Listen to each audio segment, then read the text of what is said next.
Good morning. Oh, excellent. Thank you. We had been doing this prior to the pandemic, when I would get up early in the morning, go to Taco Bell, get a lot of tacos. We'd have a room, get about 30 people in there, and we held forth on privacy for 3 hours. And we stopped it with the pandemic, and now we started up. This is our second one.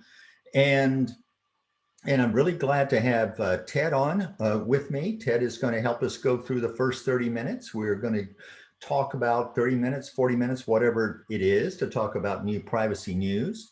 And we've had a change in the schedule. Jeff Sorrell will not be joining us, but fortunately, Emily will be here as planned and is here.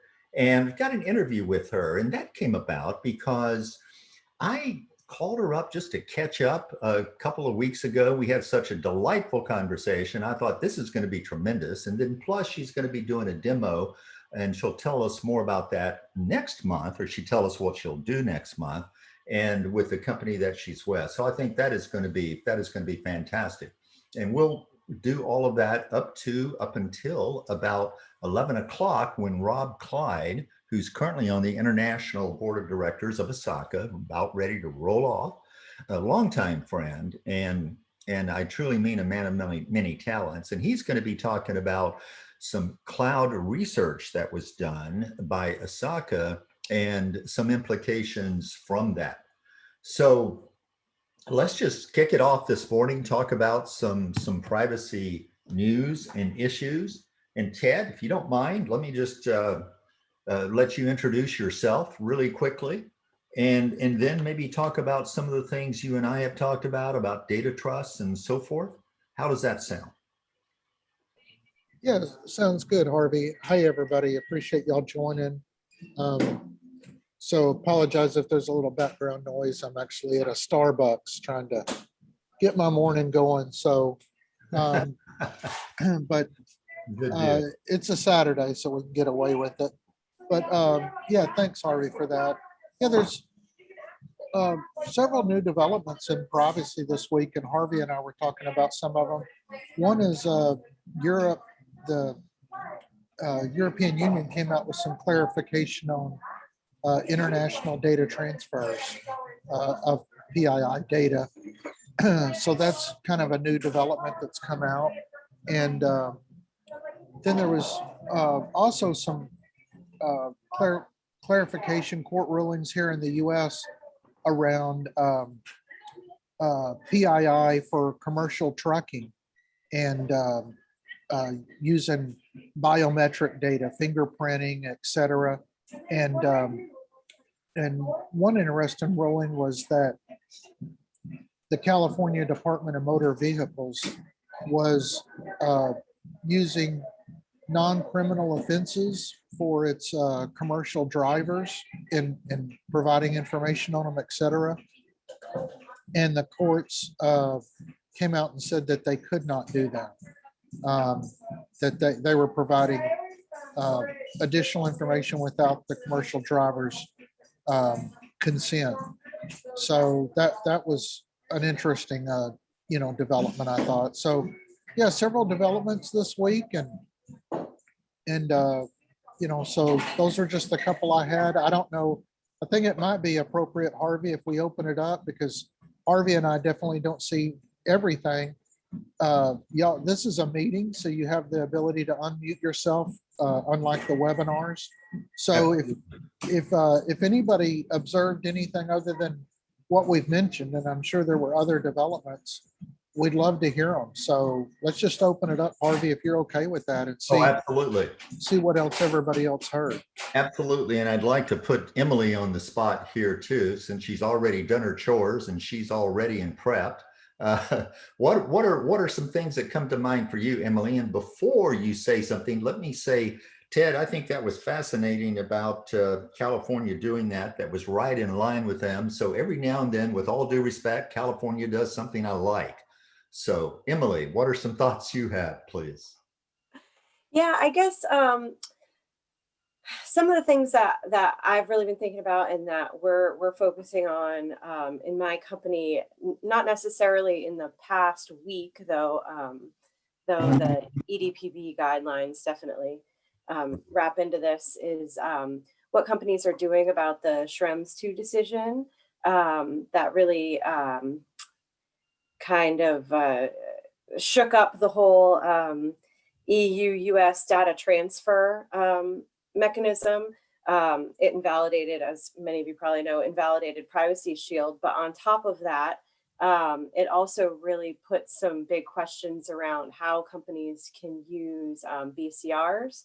And then they recently also, the European Commission recently released new standard contractual clauses that also kind of shook up this whole international data transfer regime. So I think that's going to be a big challenge for a lot of companies that do business in Europe, trying to figure out how to navigate those things, because there are some significant changes, not the least of which is the responsibility to really look at every data transfer that they do and ensure that they can provide the rights to over European data that the GDPR requires. So that's going to be a challenge for people for sure. Excellent. Thank you for that. And I just, it's a good reminder that Privacy Shield is no longer capable of being used. However, you need to still maintain those principles for a few years. And so that's something, as you go through things, you just need to make sure your company is still doing. Right, Emily? Absolutely. Yeah. A lot of people are still doing the work of certifying to Privacy Shield, because it does, you know, it has a lot of good baseline principles that are just good practice, Right. good business. So it certainly, while it can't be used as a data transfer mechanism, it's certainly still a good privacy framework. And you know, shouldn't just get, you know, you don't want to throw the baby out with the bathwater, right?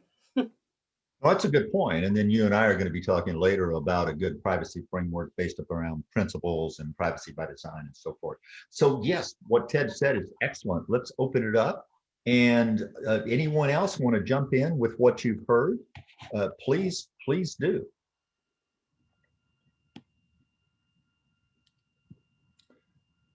And I noticed a few names that I think are really good and solid, really longtime heavyweights, if you would. And so don't be surprised if I call on a couple of you. But I did hear that Google, you know, had planned to change their advertising part. And I read it, the way they were going to handle that for advertisers. And I read in the Wall Street Journal that they backed off on that for a couple of years, I think. I'm sure they got some heavy pushback. I don't know if anybody's in that business or has any thoughts on that. Any other thoughts coming up that people want to talk about? Any things you've done that you might want to share? Anything you're working on you might want to see how other people are doing it? Come on, don't leave me hanging here. Come on, folks. So everybody is generally put, thank you for putting a name here instead of a number or nothing, but sometimes you have just your first name. And so I know of Veronica that is a very good privacy guru. And I don't know if that is this Veronica. Is that Veronica Tonrion, or is that another Veronica? And by silence, I'm going to assume it's another Veronica. So I had a call from one of our members this week, and he was on a business call, and they were recording the call, and suddenly somebody on the call said, "This is an attorney privileged call."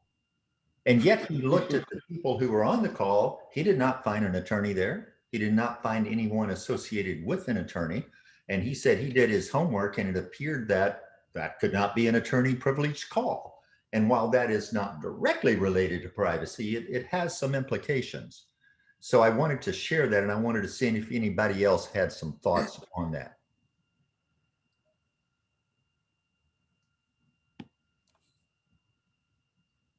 Harvey, let me put some context around that. Thanks for sharing. I was trying to come off mute and in the middle of changing my name on there. But anyway, so again, started with a new. Thank you. Absolutely. Keep going. Okay, so yeah, so started with a new organization. helping out with their security and privacy incidents. And like I said, as Harvey just shared, at the beginning of the call, one of my fearless leader shared that this is a attorney-client. Everyone needs to remember this is an attorney-client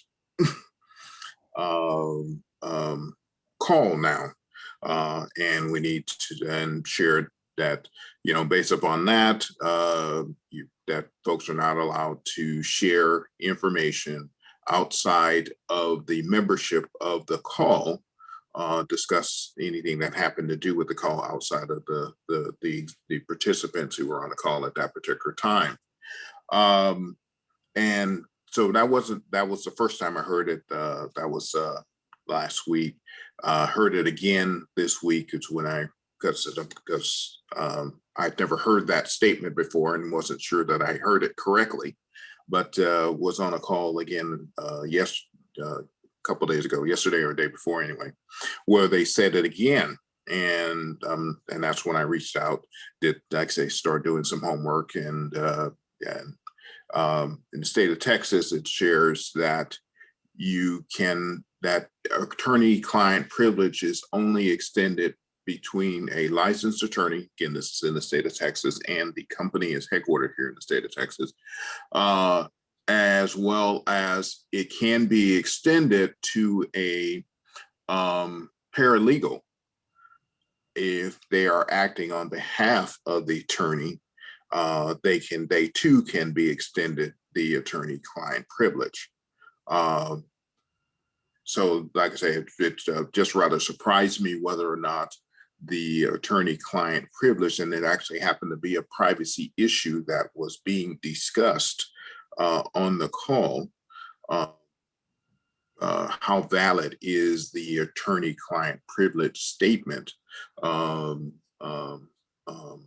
a call, and could that be held up in court? Is it something that's legally binding? Companies have the ability, of course, as we all know, to define company confidential, and that has, of course, respective legal binding requirements around it. But attorney-client privilege, again, just personally had never heard of that. A little more information, and if I apologize if I'm getting a little elongated in my description. Actually had another call yesterday regarding this, another incident, and the attorney-client privilege statement came up again.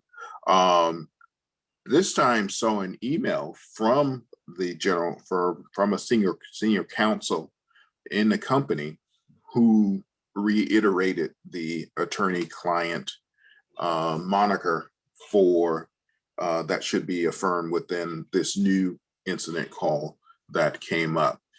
Didn't provide any context around what attorney-client privilege meant, but it's clear that it's a term that the organization has been using for a little while, nonetheless. And so maybe I'm gonna research and see if we can get a more specific definition from them as to how they are coming up with this language. Excellent. Thank you, Kevin. And please tell everybody your full name, Kevin. And I'm sorry, I'm Kevin Hall. Thanks. Yeah. And Kevin, when I told some folks that, or when I started and said, when we did this in person and I was out getting tacos, Kevin was helping me there and working with me through the whole thing, and is going to get back in line on that as well. So, and then Kevin and I also talked about the importance of protecting those recordings, and especially since if it is attorney-client privilege. So that's an interesting item. And I do know a couple of folks I can follow up with to get some comments on whether or not that would hold up in court, although I'm sure your company that you're working for has their own ideas as well. Okay. Any other thoughts? Any other questions? Any other items to share? And so true to my word again, I'm going to be calling on folks. Abby, Julian, I know you're very busy, but welcome here today. Please say hello. Just tell us a little bit about yourself and your recent promotion to CPO and the fact that you're in Florida and joining us. So thank you. Hey, good morning, Harvey and Greater Houston chapter. Yes, I'm working for a privately held corporation that is in the life sciences industry. Been the information security officer for the last almost 4 years now. I'm enjoying the opportunity to actually identify with my organization the fact that privacy now is something that requires dedicated resources. I actually report to General Counsel, so when things come up, I'm typically the first person that they reach out to. And basically, our legal team is in a situation where, with everything that they have on their plate, they can't possibly begin to try to keep up with all of the privacy issues, all of the regulatory requirements associated with privacy issues. So they're looking to me to kind of make sure that we keep on the straight and narrow. We are international. We have FCCs with EU business partners. It's a very interesting time for us because all of these regulatory compliance issues basically affect all of our customers. So we have to align ourselves with everything. For example, when CCPA came out and afforded individuals, right of access to their information, we made a business decision that we would not solely rely on just a California resident. We made a corporate decision that we would afford data subject access rights to anyone and everyone who asked us. So that was something that opened up Pandora's box for us, because there's a lot of behind the scenes back office processing on all of those data subject access requests that are now coming in because we opened up the door. It's also very, very interesting to note that a lot of our customers are really now sending us or calling us, sending us messages or calling us and asking about what it is that we do to protect their privacy rights. They're feeling that their data is very, very precious, and what is our position. So publishing the privacy notices, there's also a lot of the in-house training for all of our support staff to help them understand what the laws are like and how that's going to affect their conversations with our customers, because it is important to us as a company and we do support all of their rights. And so it's been a nonstop activity since May of GDPR. This is wonderful. Let me just break in a second. So I really like that. And I think this is happening all over the US with customers getting more concerned about their data. I think we're seeing that. And I love the fact that you open it up to all the states. It's more work, but that's a good framework for getting ready when these other states come in and do this, like Virginia. Colorado's going to be dropping it soon. And also, I believe you said you were looking for a CPO. You're going to be doing your CPO job description. Those seem to be hard to find. I haven't seen a lot of those. So just if I could get your feedback on those couple of items. Abby. Sure.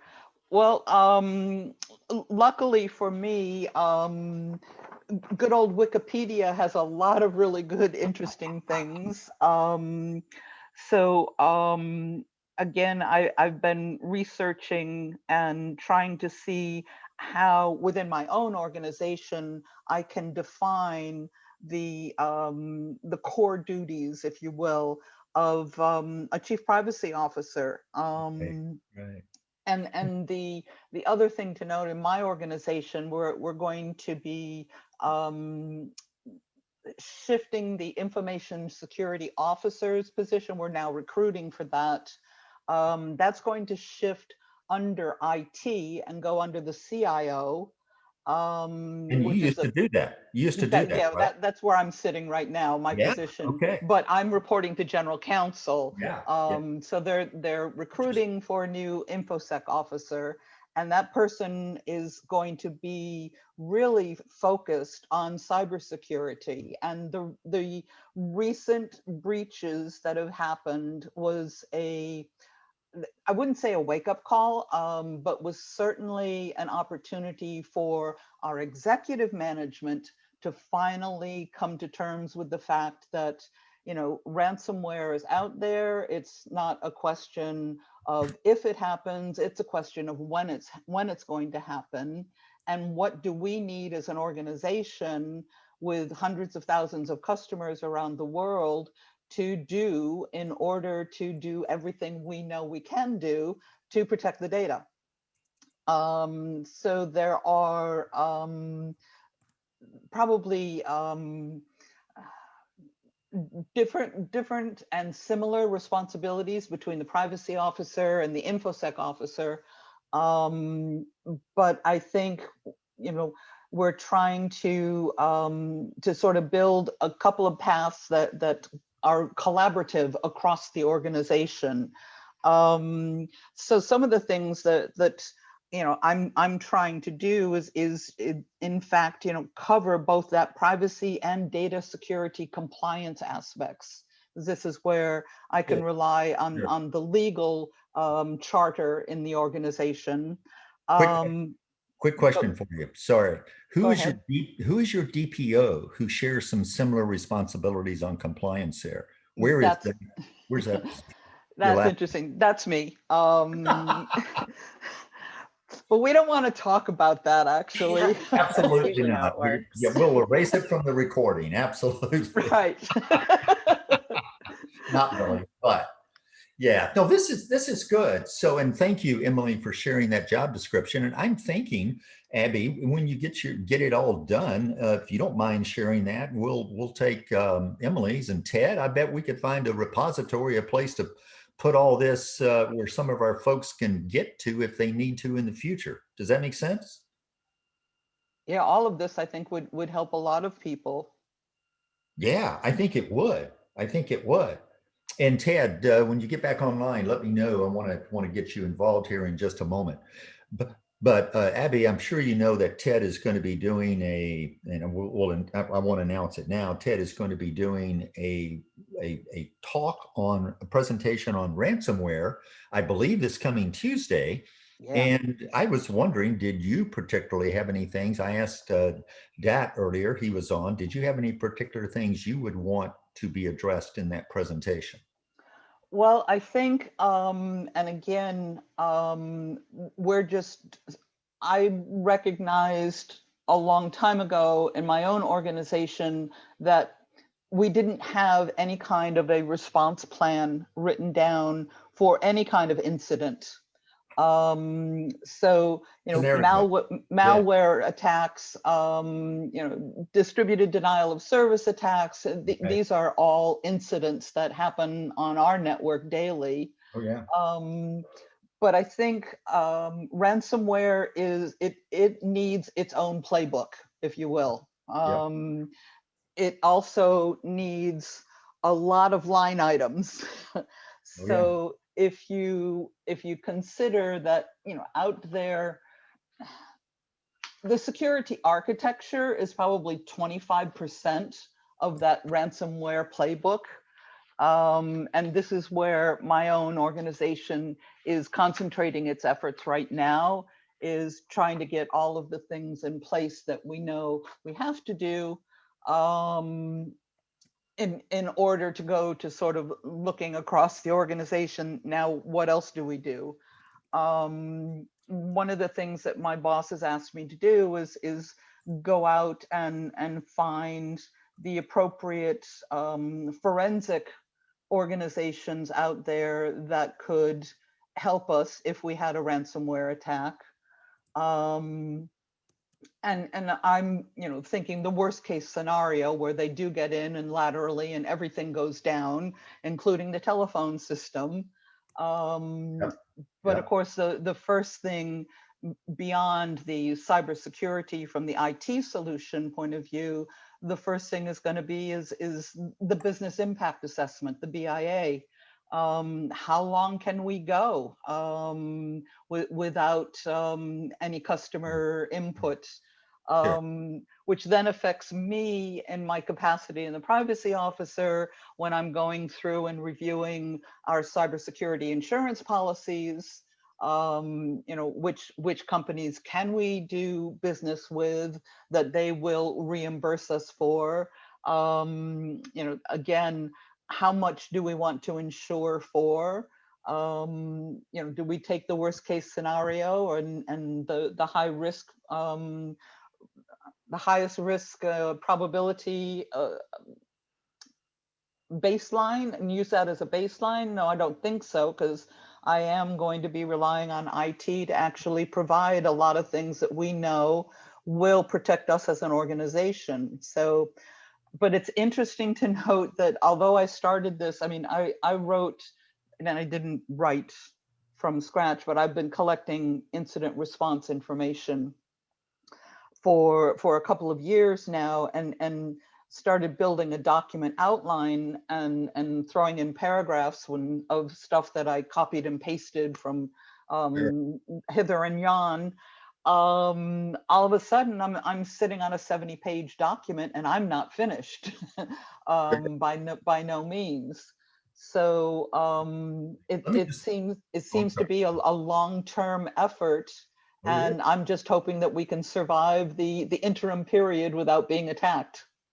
Oh, absolutely. I think that's well said. And I think companies are also realizing about the business impact assessments. I'm very glad you mentioned that. They come into play very well in the incident response when you want to choke off an attack, to know where the impact is and so forth. And another thing on the ransomware is I think they're getting much more nasty now, the attacks, because they're starting to utilize some of the tools that they have been stolen from the NSA.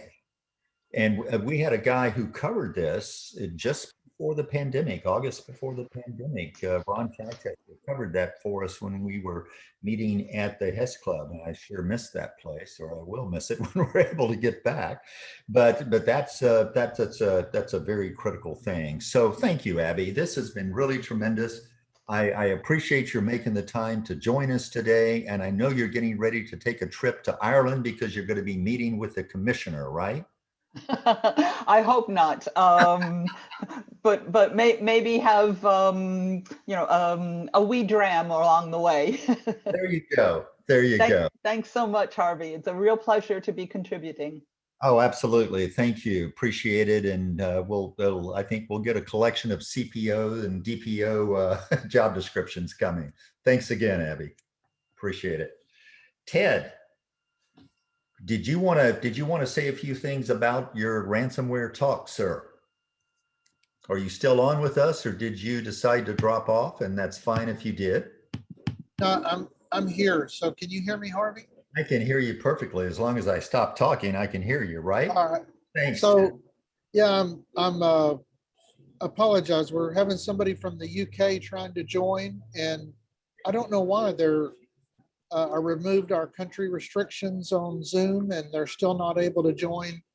So I'm actually broadcasting this Zoom through my my personal Oracle Zoom to see if they can access that one. So, oh, excellent. Thank we're you. going Zoom through a Zoom. Thank you.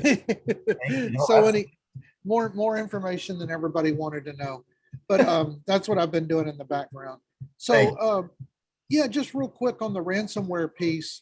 I hope if you're interested in it, I hope you can attend Tuesday. Harvey and I have talked a little bit about this. I've attended several ransomware presentations.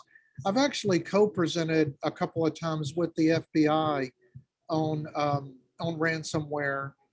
And what I have seen from I attended the ransomware presentation that was given at RSA last month, and then several other ransomware presentations. And I find that they talk a lot about the kind of the overall impact of it, the politics of it, especially now between the US and Russia, et cetera. But I find that of little use as far as personally, how do organizations, defend themselves against ransomware? What are the specific things that they can do? Just to give you a quick example of things I'll be talking about. Most people know that you back up your data offline, so that if your storage area network is attacked and encrypted with ransomware, that you would have a backup to recover from. What a lot of people are not really understanding is, in addition to the backup of the data, just as equally important is the backup of all the configurations. Because what this ransomware does is it goes in and it changes your executables, your dynamic link libraries. It changes a lot of configurations and files and modifies them so that you may not be aware. So being able to not only recover your data, but also recover a clean configuration to go back to a clean environment is also equally important. And, and so that's one example. And I'm going to provide, how do you do that? What are mechanisms you can use to ensure that you've got copies of your configurations? You could basically relaunch virtualized instances of your environment as quickly as possible. If you look at Maersk, they had over 4,500 servers when they were attacked, the shipping company. They had 4,500 servers and 42,000 end user devices that they completely had to re-image. And you think of the time to do that, to basically completely redo your environment. And that's if you have the backups that would enable it, not having to rebuild it from scratch. It's an unbelievable task. And so, we're going to be talking about how do you, what are the ways that you can take basically snapshots of your configurations? What if you back up to the cloud? What are the implications of that? So we're going to focus a lot on recovery. I am going to focus, of course, some on prevention, and equally as important.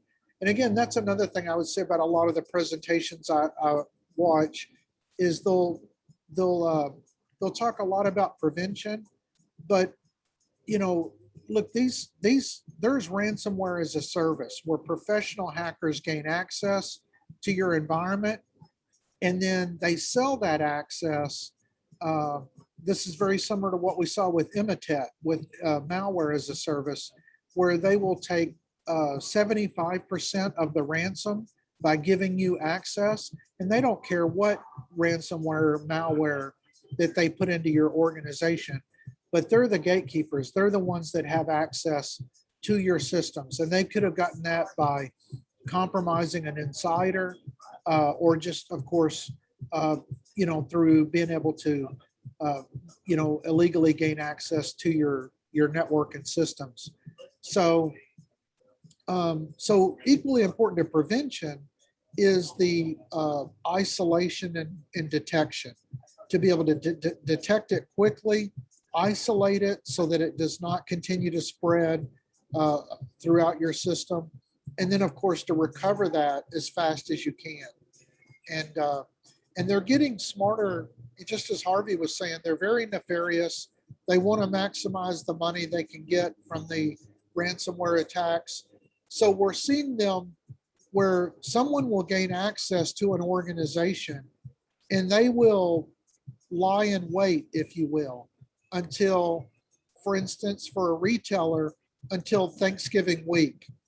And, you know, for airlines and retailers, et cetera, we all know about, you know, Black Friday and Cyber Monday and all that. That's one of the absolute worst times you can be taken down as a retailer. And that's when you can expect to be hit. They're going to hit you at your worst moment when they know you just don't have time to recover. And so we're seeing more and more of that.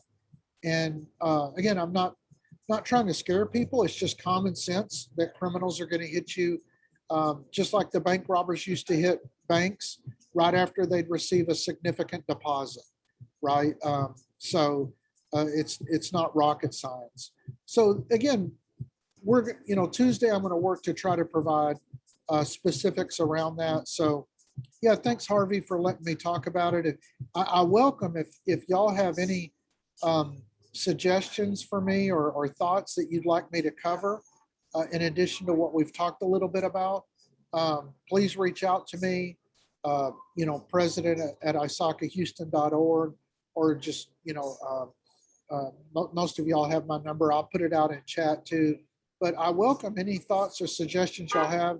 I'd like to touch on those and cover those on the session on Tuesday if possible. So that's it, Harvey. Thanks for, you know, let me plug my session on Tuesday. I had told Harvey, and you know, that I wanted to do this because I was just kind of disappointed in, and I don't mean to be critical of other people's webinars, but maybe I am being critical, but there was just not a lot of tactical things like, what do I do in order to recover? So I am using Oracle specific controls because I know Oracle. I've been here 25 years. It's not meant to be a commercial. It means that you can use, if you've got IBM DB2 or whatever, you could use very similar capabilities with them or with Microsoft, et cetera. But it's just that I personally know Oracle well. So I am going to walk through, okay, if you were to go up to Oracle Cloud, what are the Oracle capabilities you could utilize? I don't know AWS and Azure well enough to articulate those. So I'm going to cover those, but it's just to give people a clear example. I want to be I want to call out specifically the capabilities and controls. And like I said, I guarantee you that Azure and AWS have very similar ones. And that way, if you understand what Oracle has, you would know what to look for your specific environment. But, you know, like I said, Harvey and I talked about it. I just wanted to be specific in trying to help customers and organizations and our members know what can they actually use. So Harvey, I'll throw it back over to you.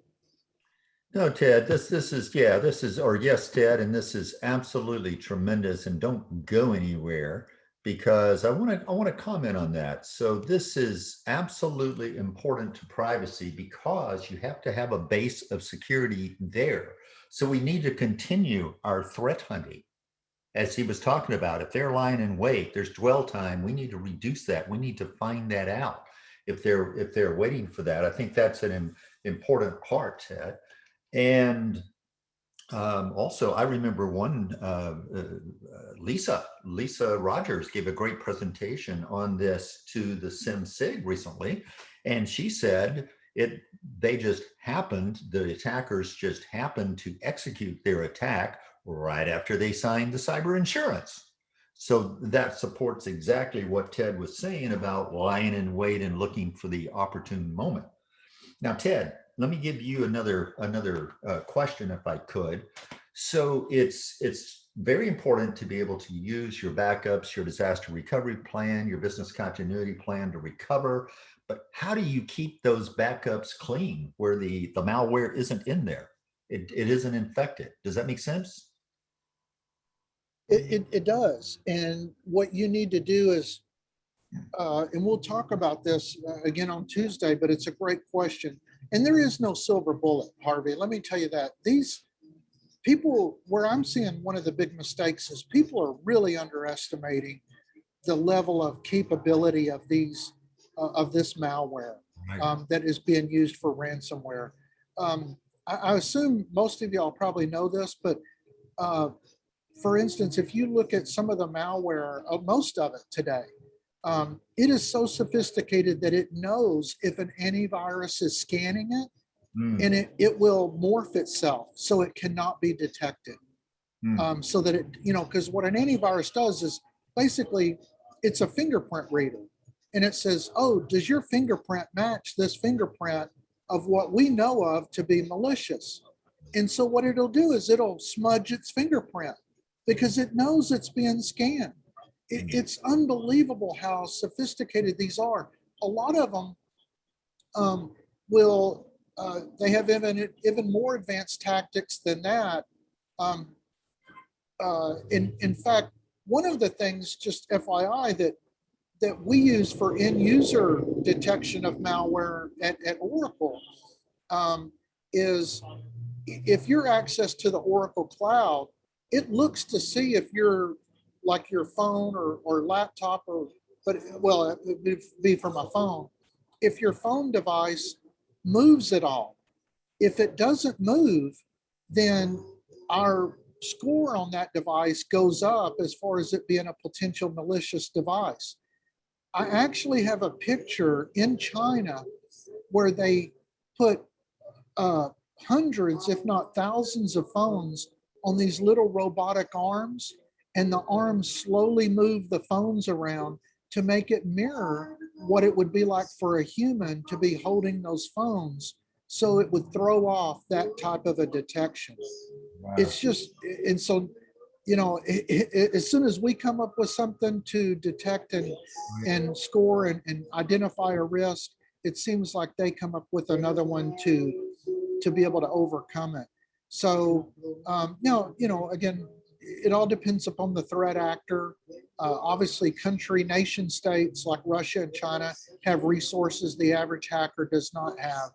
But that just gives you an idea. But yeah, they actually can morph themselves to fake out antivirus scanners. So people that are relying on that have difficulty. But Harvey, to go back to your point, what you want to do is, we've all heard of whitelisting and blacklisting. You want to do that for your environment around configurations. And over time, you want to continually have monitored and backed up your configurations so that you really begin to understand what a healthy configuration fingerprint is for each system within your environment. And then once you know that, then that will, and you need software that will help you determine when that whitelist becomes, when it deviates from that, from the fingerprint, if you will, of configurations that looks normal. And that will help you determine when you've actually been infected and when you could go back and recover. Because to your point, Harvey, what they do is they infect different systems and modify them at different times. It's not as though it all happens at once. So you'll need to go back at different times to recover for different systems. And The only way you're going to do that is to have software that has backed it up, has basically that knows what was normal, if you will, under that configuration. And then, but you run into issues where, well, what if I applied a patch and the patch has changed that configuration? We do that all the time at Oracle, where, so your software has to understand what were the points in time you were applying patches so that it understands now what the new normal is after the patch. Now, as we saw with SolarWinds, if you get infected through a patch, I just don't know that there's much you can do other than just go back and before the patch was applied and recover before that point in time. That is such that's just such an intrusive and nefarious attack that you're actually applying patches and you're infected through the patches. And all I can say there is you really just need to work with your vendors to ensure and discuss with them, what have they done to test their patches before they're deployed, et cetera. I know most of the organizations, especially the large ones like Oracle, we do an immense amount of testing on our patches before they're released. But so does Microsoft, and we all saw recently what happened with their release on the Exchange. So it's I don't know, it's just a tough time right now for cybersecurity. Really is. So, I don't mean to be depressing, but it's definitely a significant battle going on. And like I said, and this is one thing I'm going to lay out in my presentation. Somebody was asking me the other day, a coworker, what's the top method being used for ransomware? And I said, you know what, it doesn't matter, because you can go after mitigating that method, and the hackers are already exploiting other methods. So you'll just end up chasing your tail. I mean, I don't mean to say it completely doesn't matter, because it is important to know what the, such as social phishing and using stolen credentials, et cetera. It is important to know that, but you can work feverishly to mitigate that threat, and then there's still other threats, just like the Verizon investigation report shows that they'll utilize. So you have to try to plan for all 8 of the significant threats that Verizon lays out there. Excellent. No, that's a good point. Thank you. And go ahead. Yeah, I was just to kind of connect that to the privacy sphere, I think, it just really hammers home the point that you need to delete data that you don't need, right? Like, they can't steal something if you don't have it. So, that's a really, data minimization is a really important concept in privacy that I think, really connects to this ransomware piece is, a lot of companies don't like to delete data just in case they find some really fun monetization for it later down the road. But with all these threats out there, it's really just become more and more important that, you have those data retention schedules in place, and you follow them, and you understand how long you should be keeping things, and get rid of it when you don't need it anymore, or at least anonymize it. So it's just, becoming more and more important that companies do those things as these threats get more severe and more common. And this is Abby. To Emily's point, privacy by design, I'm having a difficult time just getting privacy thought about with new projects. My difficulty is all of my legacy systems that simply do rely on data so deeply that if I were to remove it or retire it under a retention policy, I may be breaking an old system because my system has been around that long. So it's a double-edged sword when you come and you motivate people to sort of think in terms of privacy and get that education across. But the reality is sometimes it just can't be done. So there you need the technology alternatives, encryption, and if they exfiltrate your data and it's encrypted and you've got your keys stored offsite, at least they can't on the second turn of their ransom attempt try to exploit the data and publish it to do damage to the company because it's encrypted. So they've encrypted, extracted.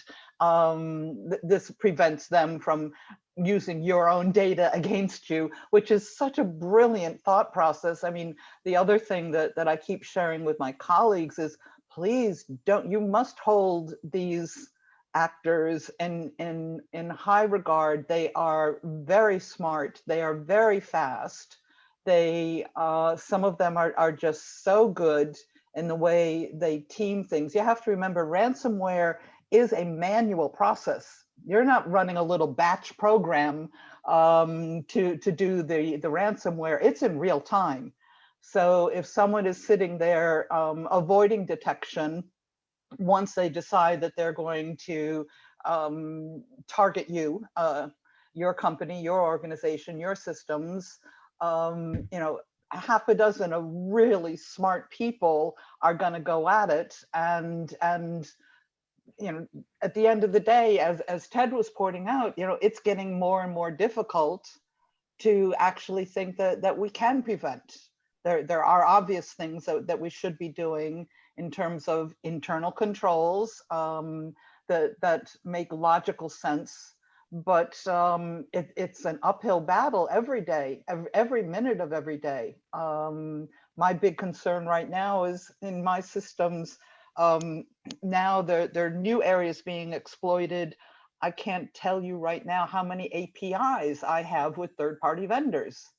Those APIs are a huge vulnerability point as access into my systems, and I don't think I control them well.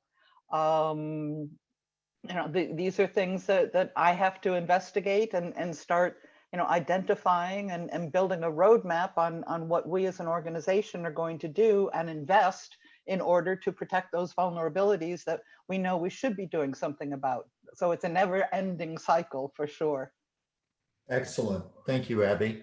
And I just happened to think of something. You said you're looking for a CISO, something to that effect. Is that remote, or are you wanting them to be in Florida? Oh, no, they're definitely actually on site all time. It's the position requires someone present at all times in the office. Sounds like a real sweatshop. No, just kidding. Just kidding. No, that makes sense. Well, good. Good luck in doing that. And thank you for coming back on and sharing that. I think that is absolutely tremendous.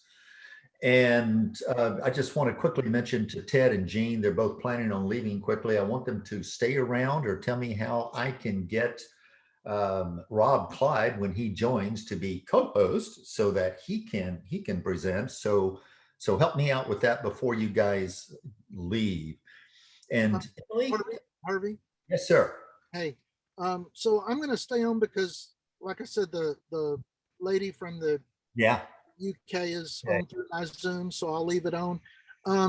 Excellent. But I'm, you know, I do have to step away for a minute. For anybody that wants to present, since this is a meeting, it's not a webinar, everyone can unmute themselves and everyone can share their screen if they so choose to. So you can, you being the host, you can end their ability to show their screen. So if they start showing Russian malware or something, you can stop their screen sharing. As long as they're just doing it and not executing it, we're okay. No, just kidding. But you can also, you have the ability, Harvey, you can click on their name on the participant and then you can make them a co-host, but they don't have to do that in a meeting like we do on a webinar. We have to make them a panelist in order to present. For the meeting, anybody can share their screen. Excellent. Good to know.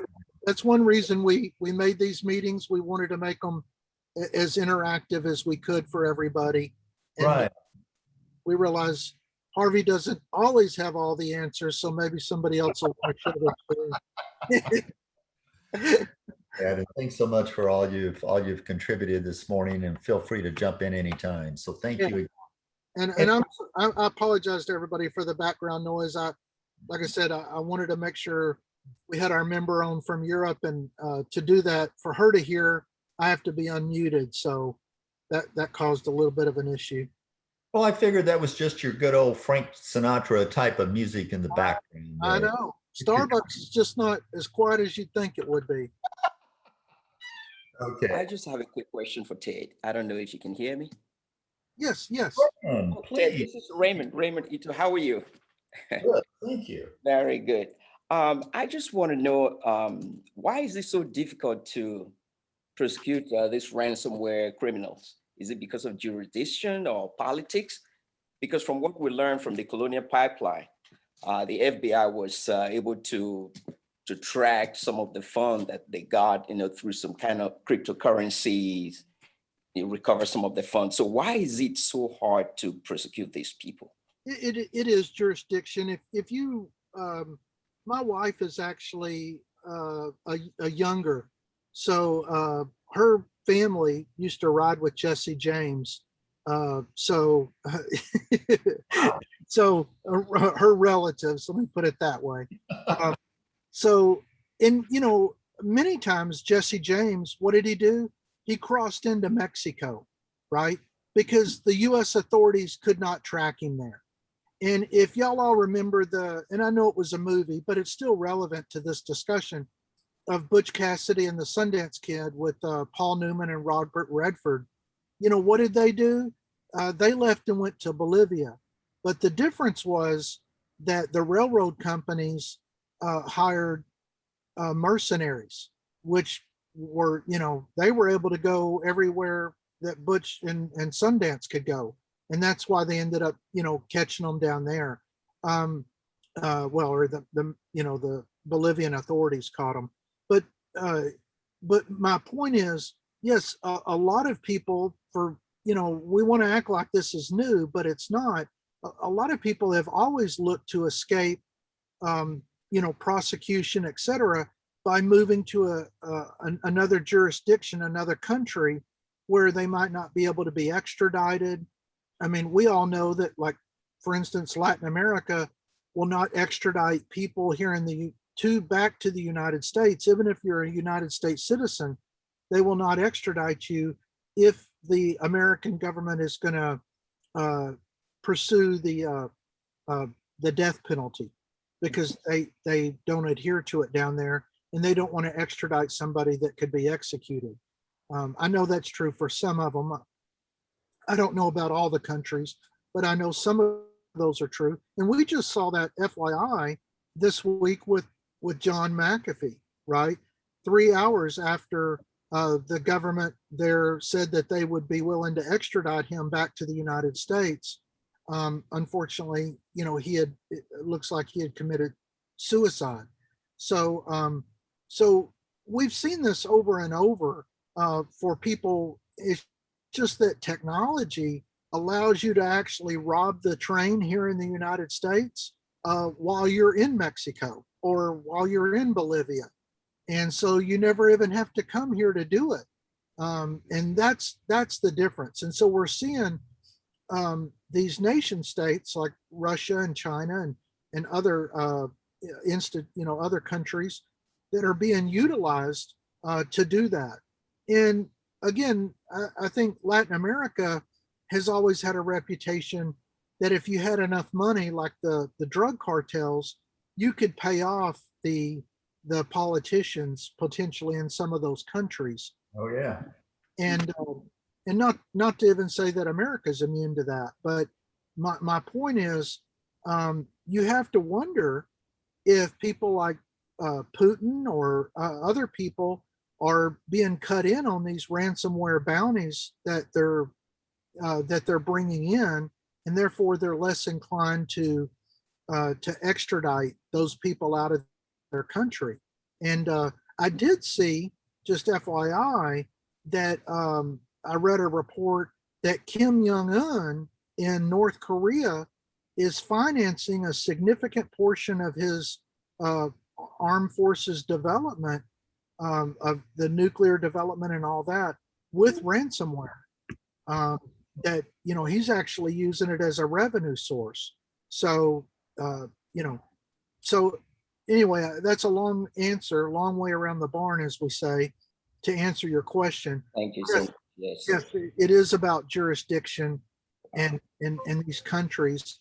And I think we're naive to think that that all of these countries might be interested in extraditing people that are attacking the United States, especially if they're enemies of the United States. I cannot really envision Iran extraditing people back to the United States because they're causing the US some aggravation. Wow. Does that help? A lot. Thank you. Yes. Yeah, thank you. I think that makes a lot of sense. And also, we have a good member of our chapter, I believe he still is, Ed Shaw, who is a former FBI agent and attorney. And he has given a talk before about the absolute impossibility, just like you were saying, of getting people extradited. So that is, you know, if you're going to set up a good business plan, you're going to take into account where you're going to want to be, your location, to be able to do this ransomware stuff, which is horrible to think about, but it is what it is. Okay. Emily, thank you so much for jumping in with the talk, with your thoughts on the data and the importance of that. And I think we're ready to jump into our interview. And I am going to ask you a leading question here, because you were with IAPP. And when we started talking about a week ago, I remember saying something to the effect of, since IAPP is mainly attorneys, tell me which law school you graduated from. And your answer was? That I actually went to art school. It's a great story because it fit in well, because you ended up curating it later. But tell us about some of these experiences. Yeah, so I actually started at the IAPP. I kind of straddled the marketing and content team, both because of my ability to, I did a lot of writing of press releases and such for my art gallery, and I did some web design and e-newsletter stuff. So I started out at the IAPP basically producing the daily dashboard every day, and just reading every day the news that was coming out. And then, you know, as I grew and changed through the IAPP and my art background became known, I ended up getting some fun kind of side projects to do with the IAPP. I think he's been pretty clear about it, but Trevor Hughes, the president and CEO of the IAPP, is an art lover, and has made a very big point of incorporating art into the IAPP events. Every Global Privacy Summit has had an artist in residence for quite a while now, or every in-person IAPP Global Summit, I should say. So I got to work on some of that stuff. And then we did a big brother, so we discovered this gentleman in the UK who had a large collection of 1984 books from all over the world, and stretching back to, I believe it was 1948 when it was originally published. And so the IAPP purchased that collection from him, and he had also done a theater production of it.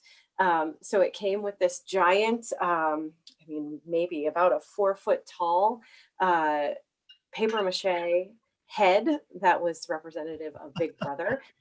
It does bear a striking resemblance to Stalin, I have to say. And so, yeah, when Harvey was at our IAPP offices once a while back, he noticed it because it has a position of prominence, shall we say, in the IAPP offices, overlooking, at the time, I believe it was mostly our marketing and sales teams. Yeah, which I think they got used to over time, but I would say it definitely creeped a few people out at first. Yeah. It was never associated with Trevor looking over their shoulders, was it? No, never. No, Good, no. good, good. We used to joke about, you know, putting video cameras. And, Big Brother became a seasonal decorative piece very often. You know, we had at Halloween, there was a big spider on his head at one point, and, you know, a holly wreath around during the holidays. So it became more of a kind of an informal mascot. But yeah, we had a pretty, they have a pretty extensive collection of different copies, versions of the book 1984, as I said, spanning, you know, I guess almost a century. We're getting closer to that, aren't we? But what, 70 years, and from all over the world. And it's really interesting to see the imagery that's used on all the books in particular. to represent kind of the themes in the book, you know, many of which have to do with a lack of privacy and autonomy. So it's really interesting. Of course, eyeballs, you know, rats are big, but you know, just the idea of censorship and you know, not having the freedom of speech or even the freedom of thought in that book, actually. So yeah, it was a really fun project to work on, and certainly a good conversation piece for the IAPP. You did a good article on that, did you not? And you shared it with me. And I was wondering if Yeah. there's some way we could share it with some other of our members, not today, but at some point in the future. It was quite good because, you know, Yeah, the I can cover- definitely throw the link in the Yeah. in the chat too. Here, I'll throw it in there right now. I have it up still from when I sent it to you. Okay, Actually. great. Yeah.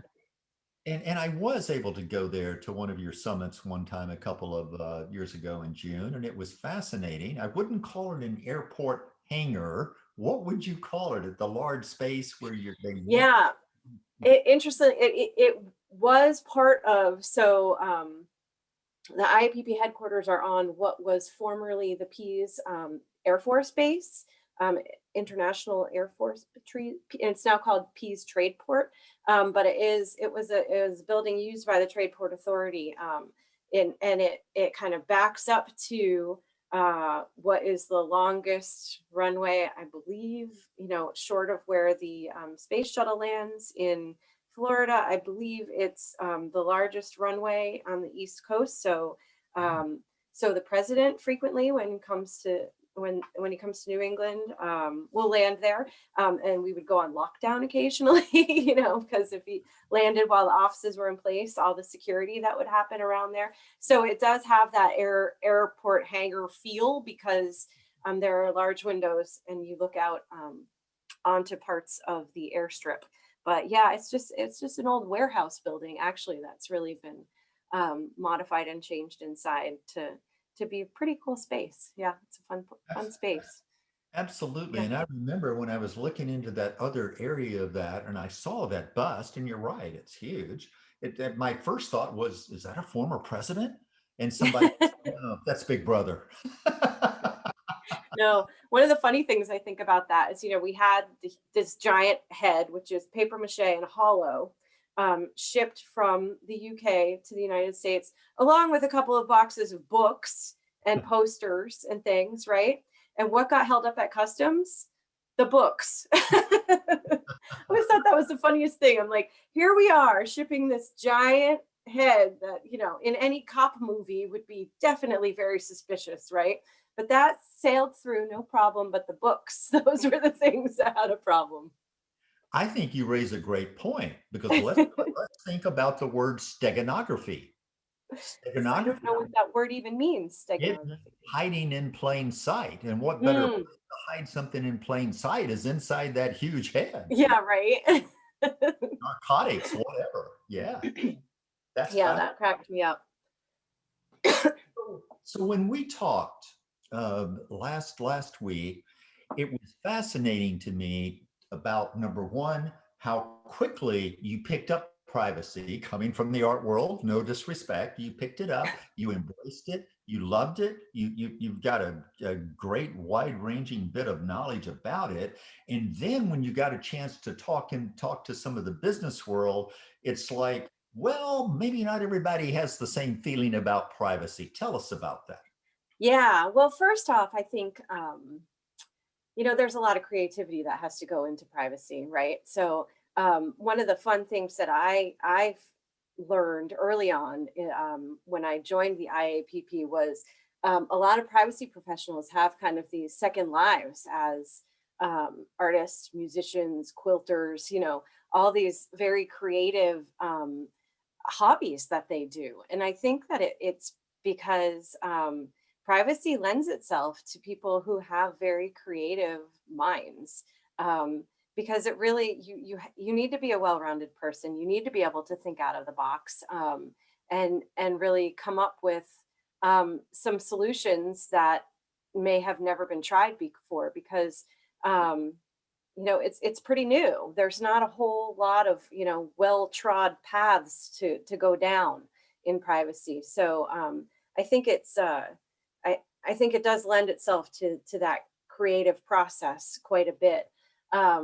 But yeah, so being at the IAPP for 11 years, you eat, sleep, breathe privacy. You think that everyone else is doing the same thing that you're doing for the most part. We have had a very active, they have continued to have a very active membership, really engaged, a lot of people contributing articles and really interested. So when I left the IAPP to go out into the world and practice consulting and work with companies and build a piece of technology that helps companies manage privacy, it was kind of eye-opening to me. I think I said, probably weekly to my boss, I feel so naive. I really thought that everyone was a lot further along in this thing than they are, because, being in that bubble of the IAPP really, made it feel like it was kind of as important to everyone else as it was to us. And, when you kind of leave the bubble, you recognize that actually the business keeping going and making money is really the driver here. And yes, privacy is important and we want to do it right, but it hasn't been the priority for most companies. So that was an eye-opening experience for me, for sure. So thank you. And so let's talk about that a minute. So to your initial example that items need to be deleted, I think a lot of us have found that companies have found a way around that. Speaking of creativity, right? So they're saying, if we anonymize it or pseudonymize it, we can do it. And it turns out that is legal as long as you've got it documented.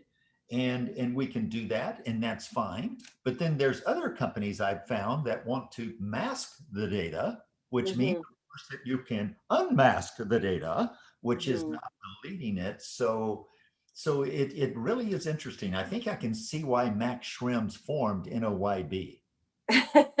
Yeah, Max. He's stirred some pots, that guy, huh? Yeah, I think, there's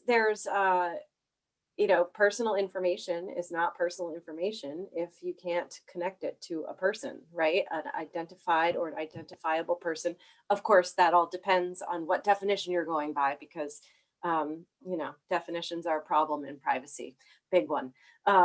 So depending upon what definition you're using of personal information, personal data, personally identifiable information, kind of depends on what we're talking about. But in general, if you can't connect that data to a person, then it's been de-identified or anonymized, and then it does not fall within the scope of privacy laws and data protection laws, at least the ones that we're talking about here. So yeah, that is a way around deletion for sure, in a lot of cases. But businesses have there's a risk choice that businesses make. Sure. There's an ethical choice that businesses make, Sure. and for every business that's a little bit different. So I think that's why we kind of see this sliding scale, right? For some companies, it may be more important that they de-identify, because that data they have can be used in a de-identified way and provide value to them, which is it's a valid use of the data for sure, and it's no longer personal information. So they've created a way to continue to have the data provide value for their company at the same time as getting it outside of the scope of privacy laws. So they don't have to worry about, providing access and rectification and, again, protecting it to the same level as they would need to, or they should be, for personal data. So. Sure, but And Harvey, should they not? That better be in the privacy. I'm sorry, I can't quite hear you. I don't know Oh, if I'm you're. sorry. Can you hear me now? I hope you It's can hear still, me. still a little soft. Hey, Okay. hey, Harvey. Yes, sir. Hey, I just want to make a quick comment about the masking. So, so a lot of times I will recommend to customers that they use, we have both what's called unidirectional and bidirectional masking, which Right. most people, like organizations you've probably heard of, Harvey, like Sure. Informatica, have that as well. But Sure. but my point in saying that is sometimes there is a unidirectional means you cannot unmask it. Right. Bidirectional Right. means that you can. Right. Sometimes it is a best practice to use bidirectional masking, and that's when you're sharing data with a third party. And Yes. let's say that they only need to see certain elements of the PII or maybe none of the PII, but they need to access the rest of that information, et cetera. You can mask that data, send it to that third party, because let's say that third party does not have a legitimate business interest, or in that compels them to see that data, right? Such as what the GDPR talks about, right? That there is no business interest, but they need to perform analytics or something else on that data. Well, you as the controller can mask that data. You can send it over to the processor. They can process that data, but it's masked. They cannot see the data. And then when they send it back to you, you as the controller who do have a legitimate business interest, whether it's, to retain for tax information or payroll or EEOC or whatever that is, you then can unmask it and still meet the legal requirements around that data. So it can, I just want to be clear with people, masking data is not always a bad thing. It can be that you're trying to limit the propagation of that PII data to third parties that don't need to see the actual data, but they do need to perform analytics on it. Thanks, Ted. It's also good when you want to test. But my point was a Right. company better not say that, hey, we're not going to delete the data. Instead, we're going to mask it so we can unmask it. In other words, bidirectional versus unidirectional. And thank you so much for making that distinction. No, and you're 100% right. Masking Yeah. in no way meets the pseudonymization, especially if you do bidirectional. That doesn't meet the pseudonymization requirement, the deletion requirement. Doesn't do anything for you. But the only primary area that it helps is like where I was talking about.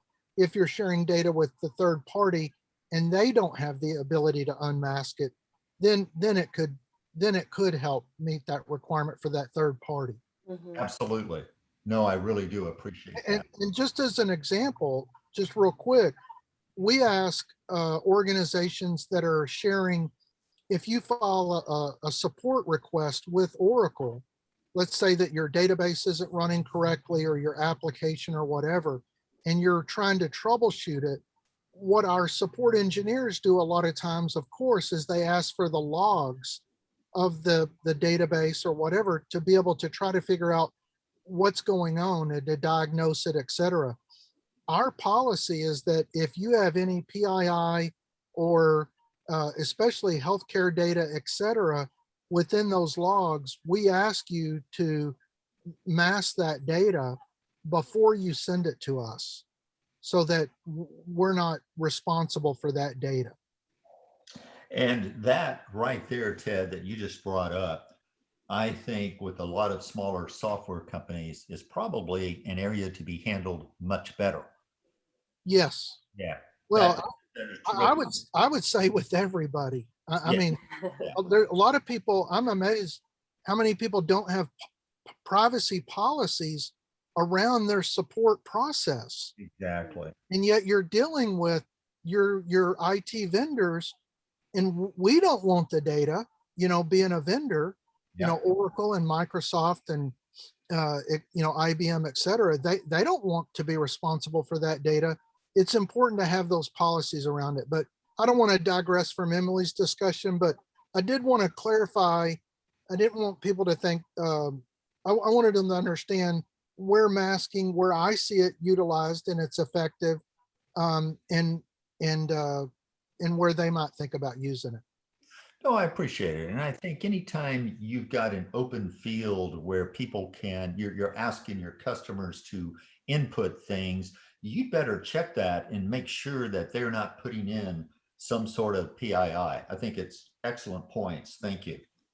Yeah, and you might want to pull your camera down just a hair, Harvey, because I'm sorry. Yes. Okay, my apologies. I got off of that. Thank you so much. we were seeing the very top of your head. Oh, well, I want to see that. Thank God it's not bald, but who knows? Thanks. Oh, there you go, making fun of me. No, I was not. I was not. Besides, you got your hat on probably. So anyway. I'm just kidding with you. No, that's perfect. So Emily, Yeah. I'm looking in the background and it looks like you moved your art gallery into your home. I love it. Yeah, this space used to be my art space until, so I actually live in New Hampshire, and my company is based in Bellevue, Washington. So this is my office now. It was once my little art studio space. So you can see I have a thread collection here yeah, behind me, and some, and I don't know if you can see kind of down this side here, those are all actually, those were given to me at one of the IAPP events by a woman who she writes privacy poetry, and a friend of hers does privacy art. So on the back side is her poetry, and these are those are pieces of art that I can't remember the artist's name, but that she created based on privacy concepts that are in the poems on the other side. So yeah. That is interesting. I never realized the creative side there, but that makes total sense. And I've got to admit that, even though it hasn't expressed itself well yet. But no, that makes total sense. Okay, I want to get on to your company in just a moment, but let's go back to that deletion discussion. You know, as long as you don't delete the data and you properly get it unidirectionally masked or whatever, then you're okay. But you'd also better disclose that as in the notice in the privacy policy, should you not? Yeah, I would think so. In your notice, you know, I don't know if that's something that would be more appropriate appropriate in your privacy notice, as much as potentially where in the notification that you make to the data subject that you have deleted their information. You know, there's maybe some different choices of words there. Exactly. Don't delete it. Don't say you deleted it. Yeah, I think you know, it doesn't necessarily mean you're not providing deletion rights, and that's really what's required for the most part in your privacy notice, is for, you know, you have to indicate the rights that you provide to the data subject or the consumer, depending upon what framework we're talking about. But yeah, I think you know, I think it'd probably be good practice to in your letter, your notification to the data subject that you've complied with their request, to say, you know, this is what we've done. Exactly. Sounds good. So, My question I want to ask is, could masking data be an effective way of mitigating ransomware? That is Ted, not a question for me. Yeah, anybody can take it.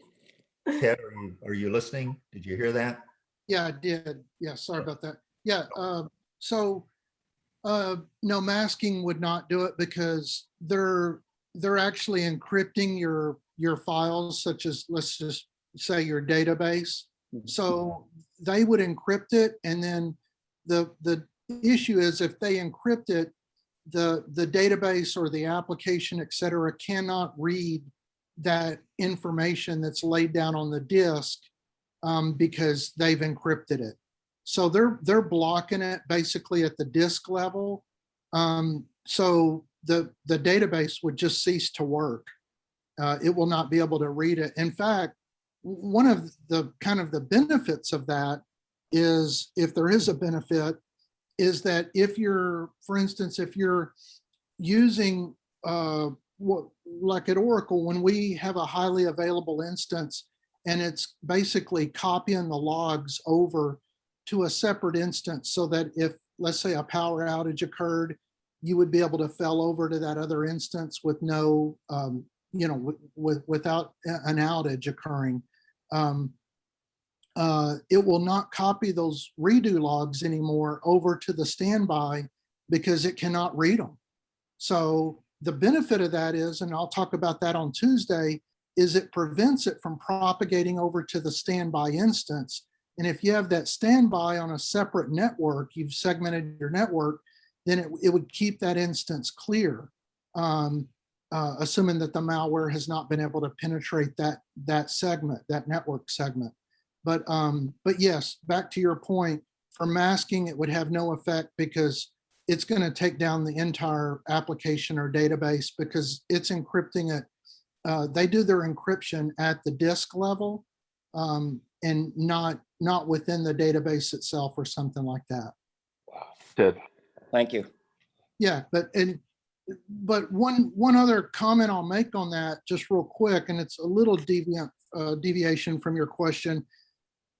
Believe it or not, the most damaging ransomware I've seen, and I wouldn't totally call it ransomware, it's more nefarious than that, is where someone is able to compromise the credentials, for instance, of a database administrator, and they go in and they change the data in the database.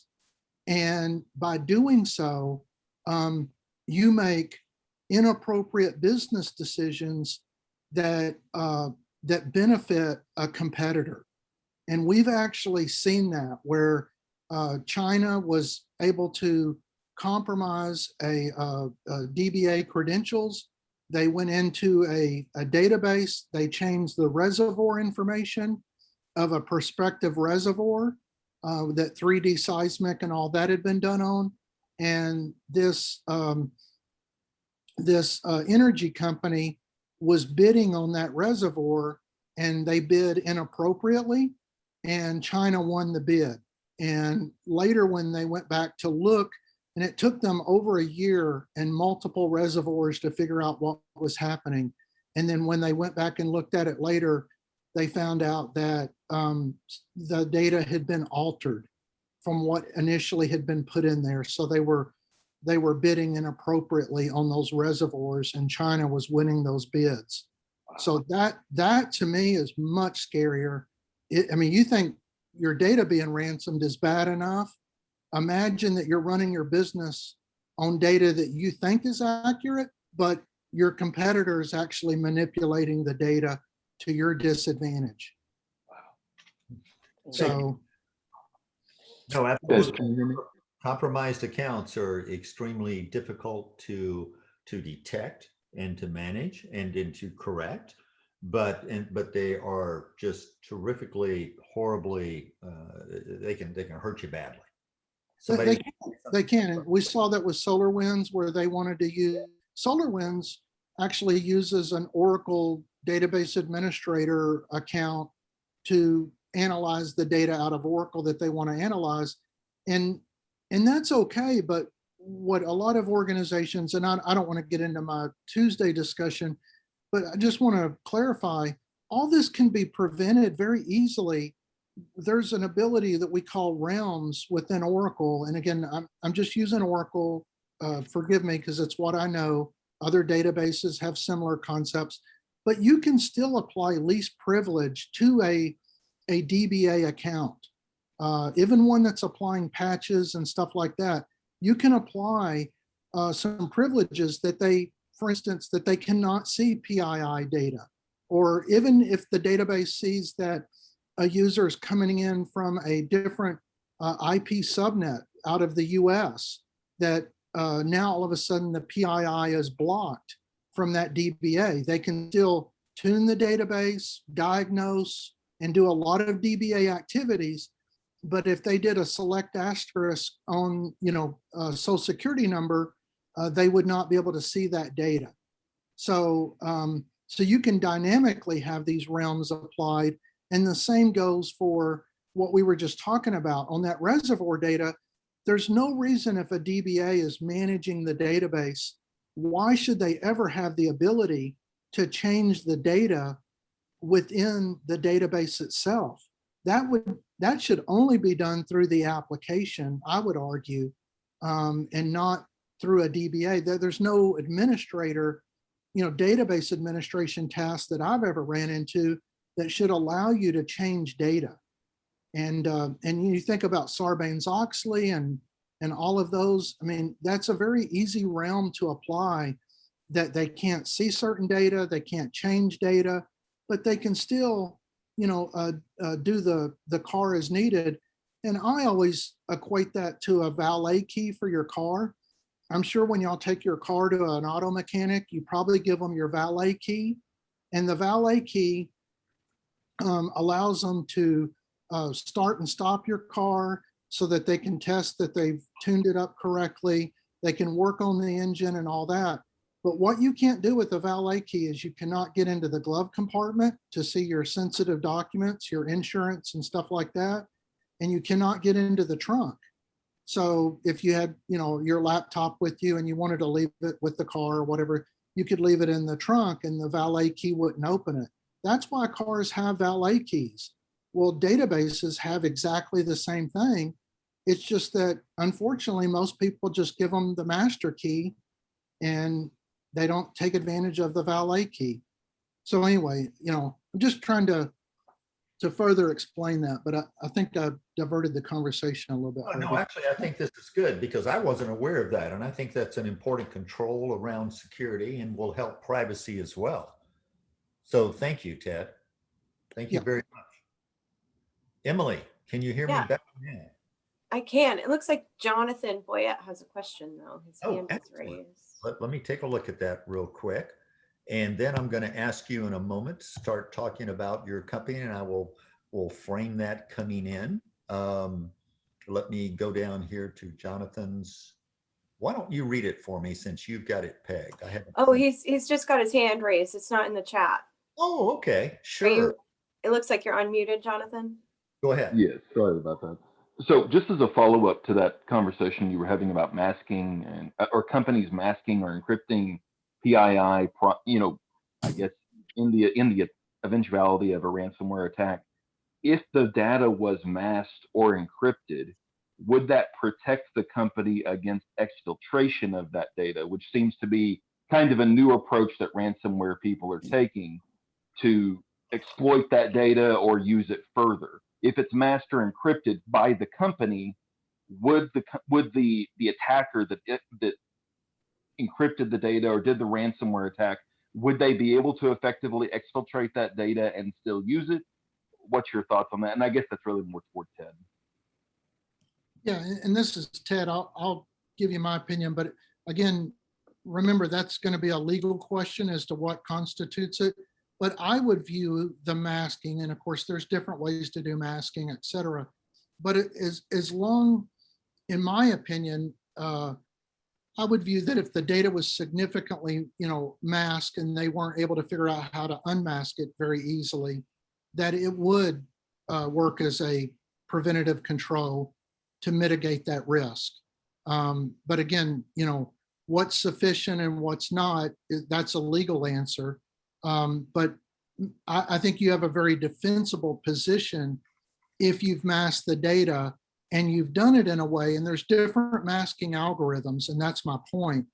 If you've done it in a way that the algorithm would be very difficult, just like encryption, there's 128, there's 256, et cetera. If you've masked the data in a way that would make it, very difficult for the person that took the data, the hacker, to realize to deduce what the masking algorithm is, and therefore to be able to unmask it, then I do believe, in my opinion, it would be an effective control. But Emily, I'd be interested to know what your thoughts are on it. Emily? Yeah, I'm not great with kind of the security end of things. So I'm gonna leave it to your answer because I trust that you know a lot more about that than I do.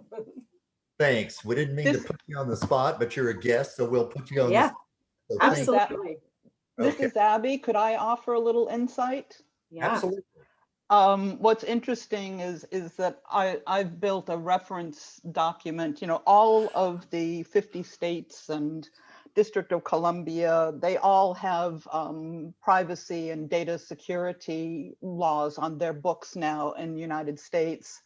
What's interesting to note that if an event occurs, a data breach occurs, you have to typically report, depending on the size and details, to the state attorney general's office, typically.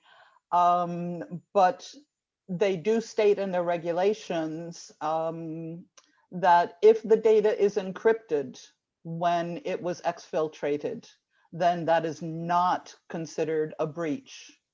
So I'm not offering any legal guidance here whatsoever. Yeah. But that's the way the law is written. It does not say anything about masking data. It only states encrypted data. You're not obligated to report to the individuals and to the state's regulatory authorities that the data was lost. Absolutely. No, and Yes. you're right, Abby, on that. But it also doesn't clarify that the encryption key is not compromised, right? So it is, that's why I'm saying it is a legal, I mean, we have to remember, we call them regulations, but these are laws of countries, right? And so attorneys have to figure out the gray area. And I agree with you. That is what it says. I'll tell customers all the time, follow the PCI guidance and do not store your encryption key persistently on the server itself, because then you cannot attest that the encryption key was not compromised. If it's only stored in memory, then you could make that attestation that the second the data was taken off the disk or the system was bounced, then the encryption key was basically virtual in memory at that point. So, to me, anyway, I agree with you, but again, they don't speak to the encryption key, but it is important. And but you're right, it doesn't speak to masking, but I do think you have a defensible position. And again, that's an opinion, but your attorney would be able to, they would have to make that clarification. And that's why I was dancing around that a little bit, because it depends on the masking algorithm, et cetera, as to whether or not they could defend that the data was de-identifiable. Many thanks, Ted. I'll waltz with you anytime. Thank you. But no, I'm glad you brought that up. It's a great point. And, again, I get lectured all the time by Oracle Legal to be very careful what we say and assert around that. And if you run into a vendor that is asserting anything definitive around encryption and masking and all that, I would argue to be you're probably dealing with somebody that doesn't understand the nuances and the gray areas of the law. And a lot of this still has to be adjudicated in order for it to be clear as to, if the encryption key is compromised, are you still off the hook or not? Things like that. Yeah, and in addition, and we're going to be seeing this too over time, we'll have case law to support those things, and we'll be able to again point to the case law that this was supported if it was, if the encryption key was not compromised, or you had you change your encryption keys frequently, then you can assert and opine that the data could not be publicized. Absolutely. Right. So- Right. And Harvey, I do have to step away for a few minutes, so Okay. just FYI, but I'm going to leave this going for Olivia. That's perfect. for Emily and for Rob coming in. Absolutely.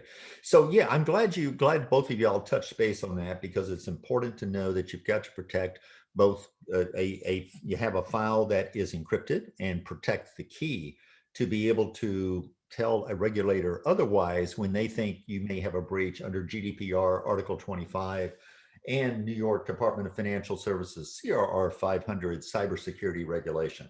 Absolutely. So Emily, we talked about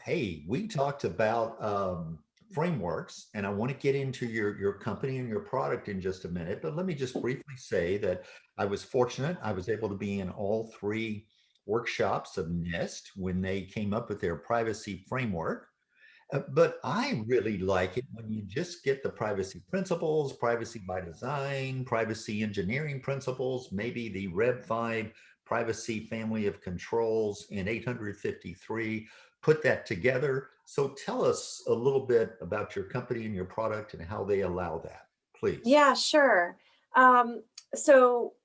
So I work for a company called Sentinel.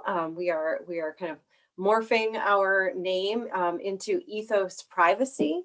So that should be official in a couple of months here. The reason that we're doing that is because our privacy program management technology is called Ethos. So we're kind of shifting the focus more towards our technology than and really bolstering our technology with our consulting. You know, as far as the technology goes, it's based on an emphasis on ensuring that your company can build a foundation for privacy, because there are so many different frameworks, right? People have based their frameworks on GAP, on the NIST framework. There's an ISO framework out there. We have the FIPS, we have GDPR, CCPA, now the Virginia law, the Colorado law, right? There are so many different frameworks that you can come at privacy from. There are a lot of similarities, but you know, as most things, the devil's in the details. So what our technology really tries to do is get you to kind of that 80% real fast. And then on top of that, we build out, right, specifics for your specific regulatory needs. But also, one thing that I think really differentiates us, we also pay attention to your contractual obligations, you know, your ethics code, your focus on, you know, being a consumer-centric organization, how important that is for you, and using privacy as a strategic differentiator. So it doesn't, it gives you the ability not only to say, yes, I'm complying with this law, it also gives you the ability to expand that and say, for example, Abby, you know, mentioned that her company is not only giving the CCPA access rights to the residents of California, they have chosen to do that everywhere, right? So with our program management platform, you can set it up so that you are going above and beyond compliance and foster that kind of a program within the technology. So it allows you to build in, you know, not just regulatory frameworks, but all of these strategic frameworks like NIST, like ISO, like GAP, and then any internal company policies that you have, as well as ingesting, you know, your data protection agreements with other companies. So we've devised a content methodology where it allows you to compare and contrast easily what your obligations are. So, you know, for example, GDPR has access rights, CCPA has access rights, but they're a little different, right? So understanding where they're the same and where they're different can go a long way to eliminating duplication of effort, to creating your program the way you want to create it, right? Do you want that kind of global program like Abby's company has chosen? Or do you want to segment out your program so that it, you can have a California-centric program that treats California residents this way. You can have a European program that treats data from Europe this way. And then you can have, the rest of the US, or, depending upon how you'd like to set it up, you can kind of make those choices within the program. Excellent, thank you. So let me throw out a couple of comments, let you choose which one you want to respond to. So you made a point about basically companies are in business to make money. So you probably want to monetize the data, but you want to do it within absolutely the regulations that you're under. And as you pointed out, I thought very well, within the level of customer excellence you want to have, how much trust do you want to have with your customer? So let me just throw that out and let you comment on that if you want. Yeah. So, I think there's kind of a sliding scale, right? Where the sliding scale is, you can do nothing at all. And that's very, that's a very low level of effort, but you've got a lot of risk. And then you can go all the way to absolutely delighting your customers in everything you do. And, that's very little risk, but also comes with a lot of effort. So, most companies are somewhere in the middle of that sliding scale, right? Because one increases as the other decreases in general. And every company has a slightly different place that they live on that spectrum. So, you have to really determine for yourself, for each company, where you want to be on that. But,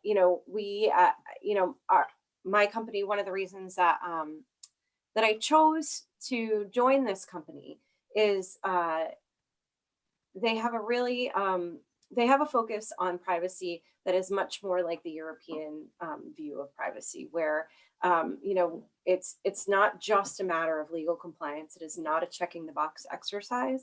It is really understanding your business needs, your customer needs, really treating privacy as a human right, and at the same time fostering your business so that it can grow and evolve in the way you want to, while still maintaining that level of respect for your customers and for their privacy.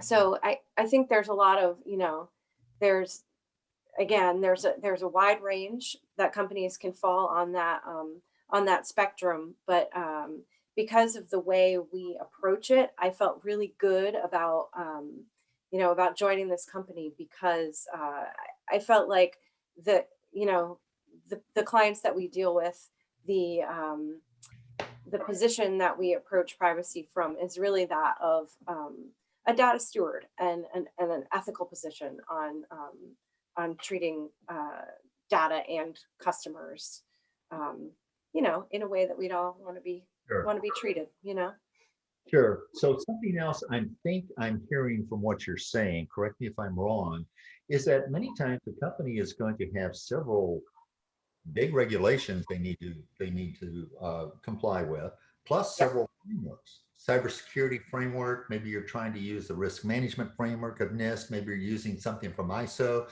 and this would give you an ability to normalize it, to put it all together so that you can actually justify your budget to make sure you can keep it going. Does that make sense? Yes, it does make sense. Yeah. So when you first, engage with Ethos, it will ask you 3 questions. One is what types of data you use. The second is where do you operate? And the third is how do you use the data?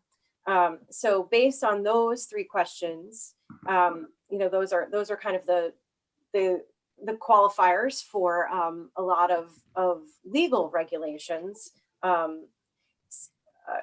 So you start with that framework, right, of those legal obligations, and then you can layer on, whatever other frameworks that you have strategically chosen for your organization. If you, for example, if your organization certifies to ISO 27001, you can say this is we certify to this.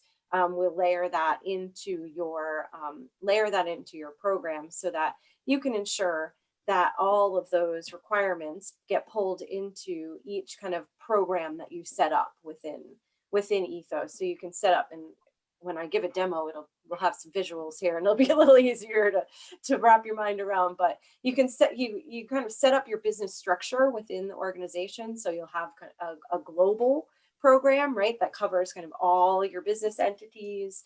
And then underneath that global, you can separate it out either by business unit, by geography, by legal entity, anything like that, that you want to kind of create. You say you have a program, a privacy program that's solely for your marketing arm.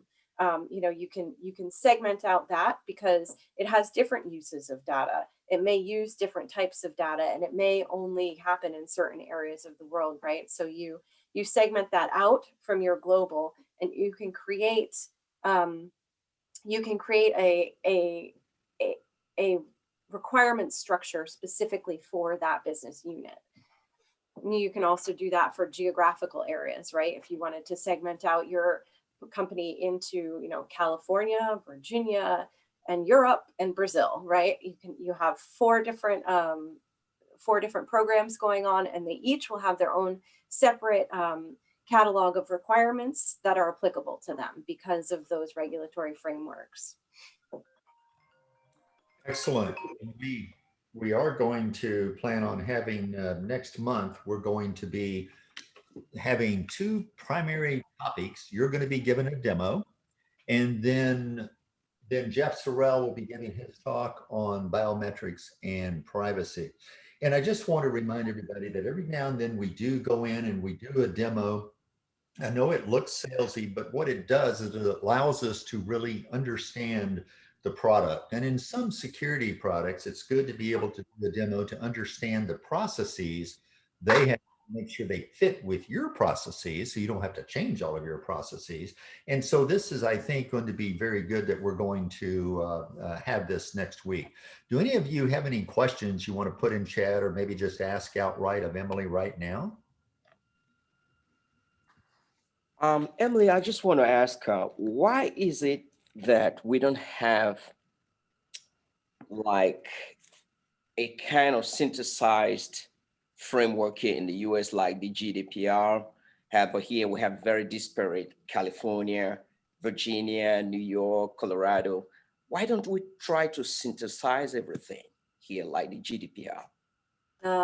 You're speaking my language. It would be wonderful, yes. It would certainly make things a lot easier for a lot of companies. The reason basically, I think you could ask a lot of people and there'd probably be a lot of different reasons, but I'll point to a few.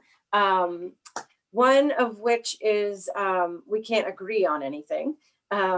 Which I think is a broader than privacy problem, but we can't agree on what exactly should be in a federal privacy bill.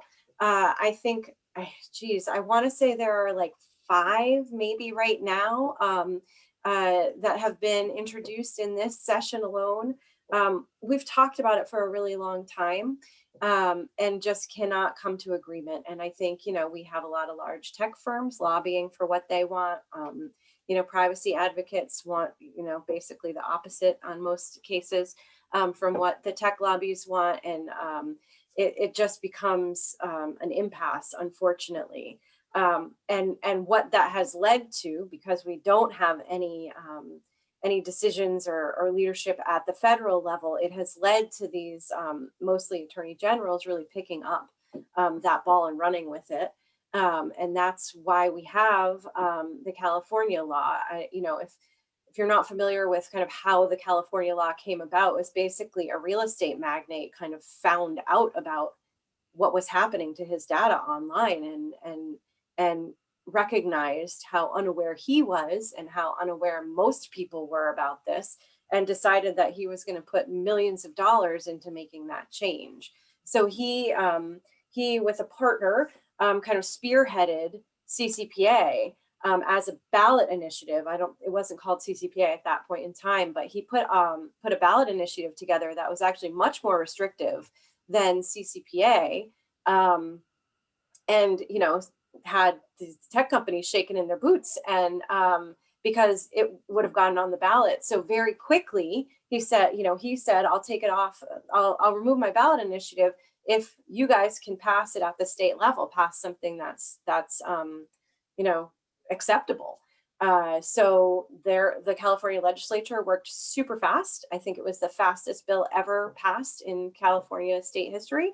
I believe it passed in something like 2 weeks so that they could beat the ballot initiative. And that's the reason we have CCPA, and part of the reason that it's a little bit of a mess and needed so many revisions. But that's the reason we have it, and it really kind of started the push for states to say, fine, well, if we're not going to get protections for our residents at the federal level, then we're going to have to do it at the state level. So I think, I do think that privacy is an area where there is still an opportunity for bipartisanship. I think that there are a lot of areas in which,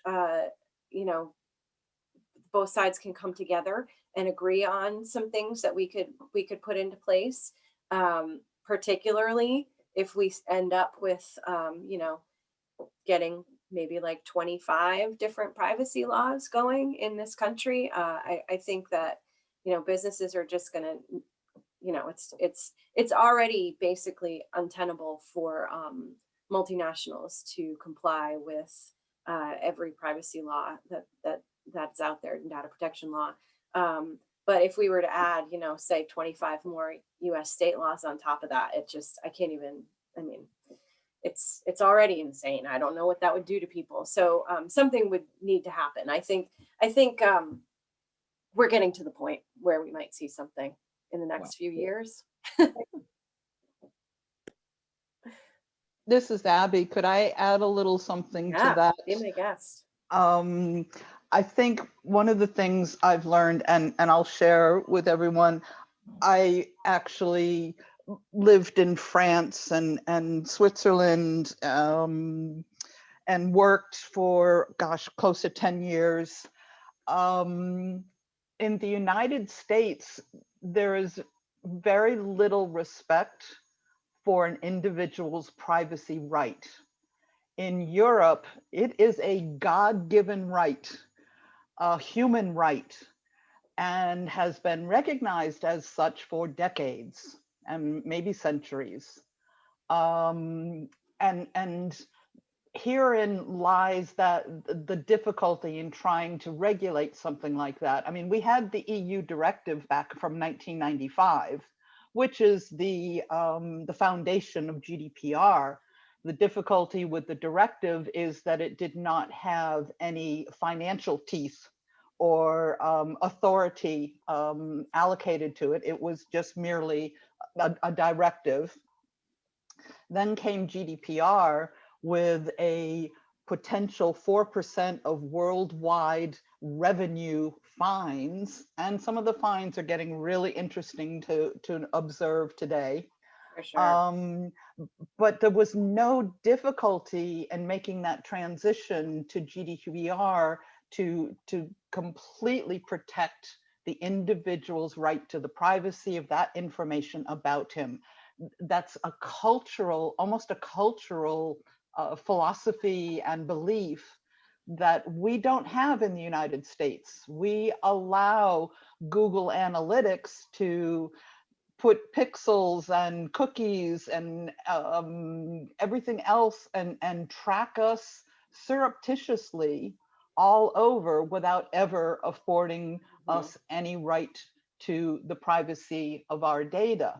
And I think, having been exposed to that culture, I come back to the United States and I think if people were given the opportunity to clearly set their browsers with do not track, to actually, turn off all non-essential cookies, they would, because I don't think they appreciate the way their data has been manipulated and exposed. And, we're losing our basic human rights to privacy.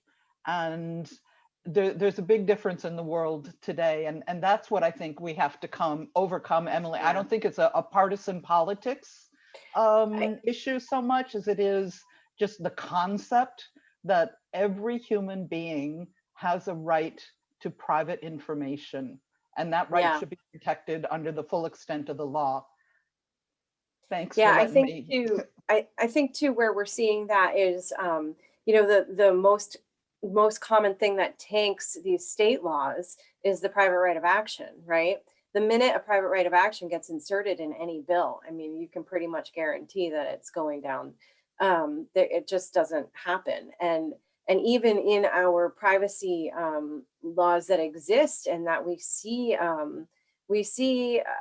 lawsuits going on, like Illinois' biometric law, you have to really prove harm in a lot. Yes.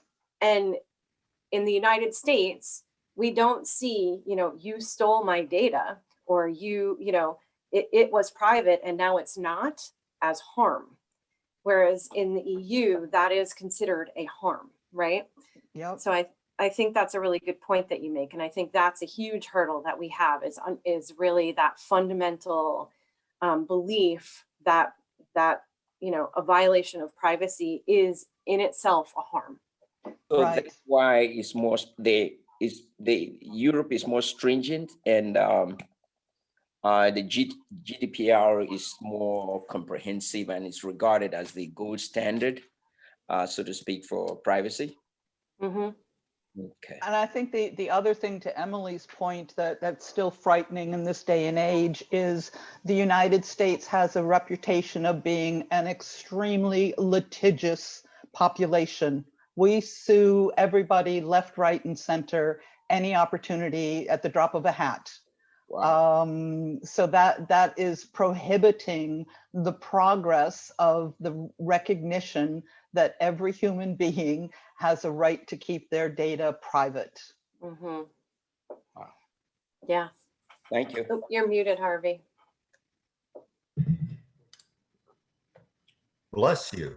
Well, thank you. No wonder I couldn't say anything. You saw me moving, and most people would appreciate that. If they don't hear anything, they might just kidding. But I want to thank everybody for this tremendous conversation. We do have another speaker in just a moment coming on. And I want to first of all say thank you, Abby, for jumping in today. That has been tremendous.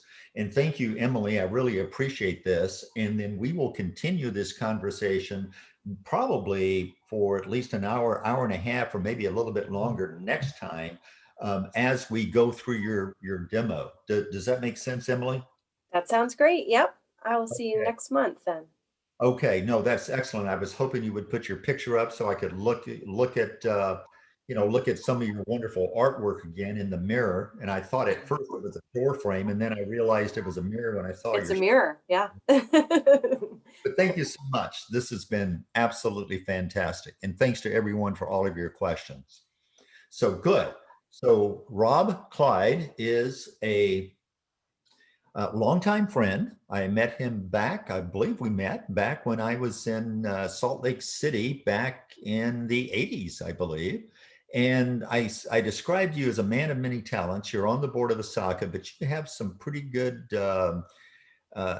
tech items that are a real credit to what you've done in the past. So could you maybe just give us a little bit overview of your experience in that area, and then tell us what you're doing now, Rob? Yeah, thank you, Harvey. And thank you so much for inviting me to speak. I know it was kind of last minute, but fortunately, ISACA had just completed a couple of things. One, 10 questions for Cloud Champions to ask, and another was an emerging research survey. And just so happened we were well prepared to jump in with this discussion with, I think, some information that's useful. Yeah, Harvey and I go way back, far enough back that I think we forget all the interactions we've had over the years. And I'm also on the board of White Cloud Security. I'm executive chair of that. And Harvey, I think you've had Zig Shanklin, the CEO of White Cloud, speak a couple of times as well. And I know that's been interesting. I've enjoyed doing that. Yes. And I also am an executive advisor to Shard Secure in a couple of other countries. But yeah, I've been doing computer security since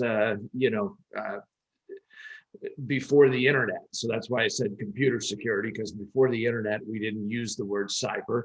It was only in a fiction novel at that point in time where it was being used. I think it was William Gibson who first coined the phrase and mentioned it in Neuromancer and Shockwave Writers. So I actually remember those books, read them. And it's been interesting to watch this whole process. Started out as a assembly level programmer, so I can get very low level when it's needed in terms of my background. Been a founder of a company that went public called Accent Technologies, got bought by Symantec. I was CTO of Symantec for many years and served on a number of boards and been a CEO of a cloud company called Adaptive Computing. And looking forward to today's discussion.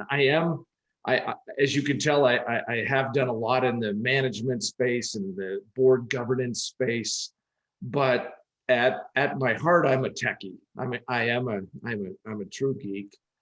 Love technology and get widely involved with that. And I've been a strong champion for ISACA. Believed in it for a very long time. I've been a member for I think now 32 years. So long time member of ISACA, and been on the board at the international level for the past 7 years. I'm a past chair, and this will be my last term because we keep once you're chair, you stay on as a past chair for 3 years. And then roll off the board, and served on a number of different committees. So today, we're going to talk about, first of all, a little bit about the accelerated pace in which enterprises are finding themselves adopting cloud technologies. Then I'll go through the 10 questions that I think cloud champions should be solving. And these 10 questions we actually put into an infographic at ISACA. And there's definitely a big tie-in to the discussion we were just having about privacy. Cloud and privacy go hand in hand. There was a lot of discussion just now about, why is the US different than Europe? And I think those were all great points. Don't disagree with any of them. Let me proffer one more. We're also very innovative in the United States. When you think about technologies, big data, cloud, social media, and you just keep going down the list, they tend to come out of the United States. So we tend to move fast and take risks. And sometimes, and cloud is going to be in there, and so is emerging technologies, sometimes as we take those risks, we become so enamored with the technology, we forget about the need for privacy. And we forget about the need for the necessary security that we can actually provide that privacy. We're gonna talk about some of those challenges as we work through today, and be thinking of that as I talk a little bit about some of the results from our research as well that we'll walk through at the end. So let's talk a little bit about the acceleration to cloud. As we know, COVID changed everything. We are seeing an ongoing acceleration of migrating technology resources to the cloud to better facilitate work. This transformation is going faster than some would prefer. Maybe some on this call, it's going faster. Both CIOs and CISOs have been feeling pressure during this COVID period and this remote work pressure to compress their plans, maybe compress their 2-year plans into 1-year plans, or instead of 25% movement to the cloud this year, the expectation has risen. Maybe it's 50 or 75%. In a recent survey by Flexera, the State of Cloud 2020 report found that almost 60% of organizations reported their cloud use to exceed their pre-COVID plans. So this is one of the things I've seen. By the way, ISACA, as a board director of ISACA, I can tell you, we are just like everybody else. ISACA itself accelerated its cloud plans as a result of COVID. And you may have seen some of those things. But we put way more of our apps that we use, our cloud-based apps. We do have a goal at ISACA to move entirely to cloud and not run any more servers. We just have one last kind of legacy thing that we're moving. And we're just like everybody else. You've seen some of the benefits. You've seen way more online training, for example, and online exams.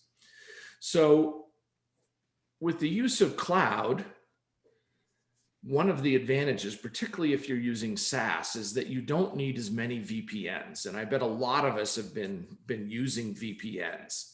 And while VPNs may be a way to get securely into the internal network, we have to remember a VPN, very simply, is an encrypted tunnel from your remote system into the internal network to make it look like you're on the internal network. What is a tunnel? And we often emphasize the word encryption, which sounds great, but it is a tunnel. And a tunnel is a hole. So VPNs create holes into our internal network. By moving towards SaaS, by using cloud, which forces us to head more towards a zero trust kind of mentality, we don't need as many VPNs, and we reduce that opportunity of getting past a perimeter. So as an organization rapidly invests in cloud migrations, it is especially important to adopt DevSecOps methodology, where security shifts left into the process, and DevSecOps helps maintain quality and incorporate security into the transition to cloud. Transitioning to cloud platforms also opens organizations to new compliance hurdles. We were kind of talking about a few of those just a few minutes ago. Enterprises can work through those compliance and data protection and privacy challenges through encryption or microsharding, and I'll mention a little more about that, across multiple cloud locations, and strengthening their practices, their data protection practices. Underlying all of this is that concept of zero trust. In today's era of cyber threats, you see a lot of companies shifting from a perimeter mentality to one where there are applications and microservices that are assuming zero trust in their architecture. And this is much better for facilitating remote work. We can expect an even greater shift to more robust multi-factor authentication practices, another solid layer to help secure remote work. Organizations can also incorporate more machine learning to enhance their endpoint protection software and benefit from running enterprise trusted app listing, so only known good code is run.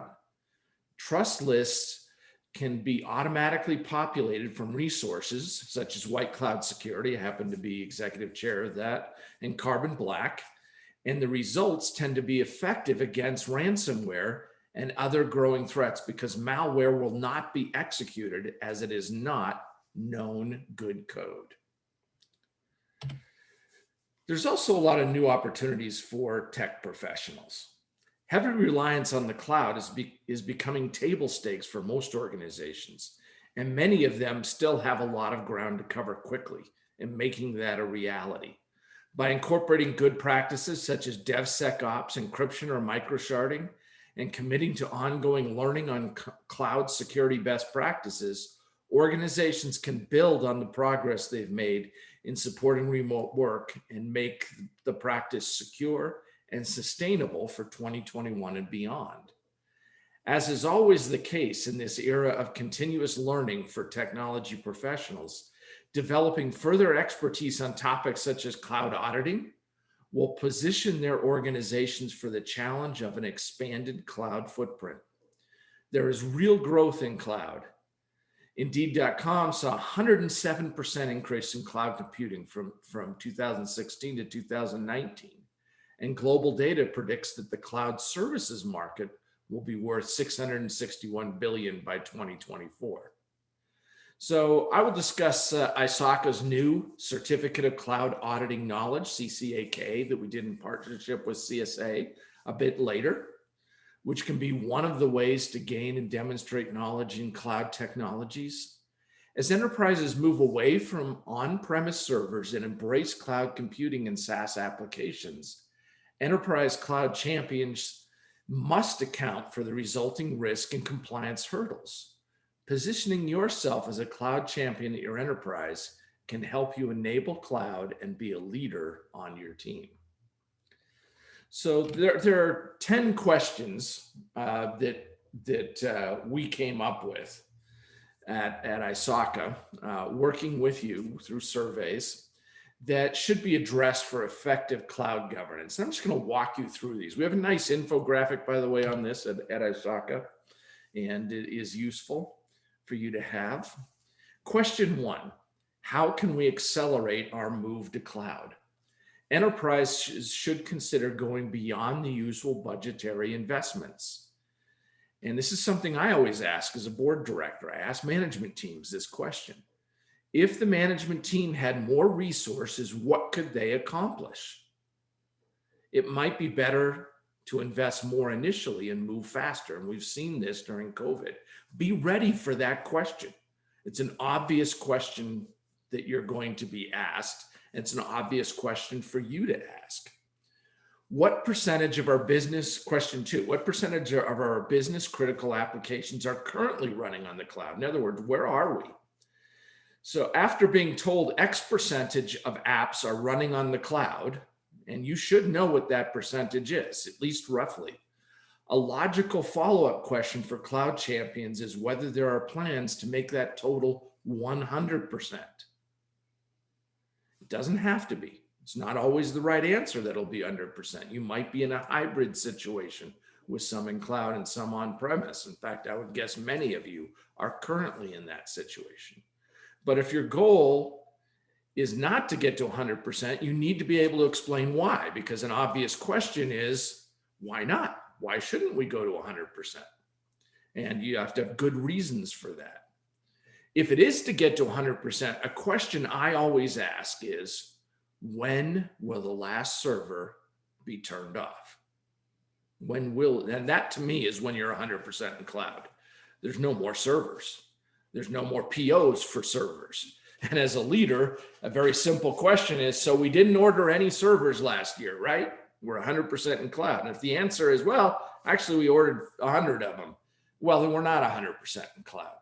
And that might be okay, but we should be clear-eyed about where we're at on that. So question 3, and this is going to be near and dear to ISACA members' hearts. Have we done a risk assessment related to our present and future use of cloud? Any major transition done on an aggressive time frame poses new risks. There should be a way for management to show that cloud-related risks have been assessed and the appropriate mitigations have been put in place. It is also important to call out which risks, if any, exceed the organization's risk appetite. By the way, means you got to know what the organization's risk appetite is. Well, there are always risks in moving to cloud. In many cases, risks and costs of security controls related to continuing to run on premise are reduced and eliminated. That should also be taken into account. I mean, there's a reason we're moving to cloud. And in many cases, the cloud providers actually have better security controls, if we're being honest, than we might have with our on-premise servers. And so that's something to look at as we do that. Question 4, did we include a third-party supplier risk assessment in our cloud risk assessment? Many organizations have not done so. And the recent high-profile hack involving SolarWinds and others surely has caught the attention of many enterprise leaders. Third-party supplier risks needs to be specifically accounted for as part of the risk assessment. Organizations can automatically assess third-party risk by using tools that block, report, and warn about such risks in the CI/CD pipeline. So think about getting those things shifted left into the pipeline when we're actually building and deploying our applications. So question 5, what are the key cost considerations? In many cases, there is a cost hump that organizations have to get through as they continue to operate data centers while transitioning to the cloud. Application by application, though, those servers can be turned off as cloud adoption expands. I like to do it application by application because that way we're getting immediate benefits by having something actually completed and running in the cloud, as opposed to trying to make a little bit of cloud progress across the entire organization, but there's nothing that's 100% done. Anytime you do a big transformation, you want pieces that can quickly be 100% done. And think of ways to do that as you put your cloud plans together. In the long haul, cloud adoption can often provide organizations with significant cost savings. Question 6, how else are we measuring value versus risk with cloud adoption? On the other end of the spectrum from risk is the value that organizations derive from leveraging the cloud. Management should be prepared to convey to enterprise leaders how the value comes into play by moving to the cloud at whichever level is intended, going beyond cost savings.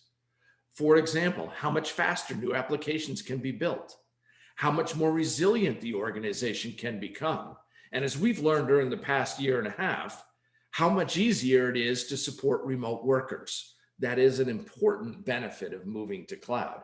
And not just remote workers who are the application users, but even the remote users who are admins. It's certainly easier for them as well. Question 6, have we implemented DevSecOps to develop and deploy cloud applications? This is huge. Migration to cloud, in my opinion, without DevSecOps doesn't make sense. The two go hand in hand.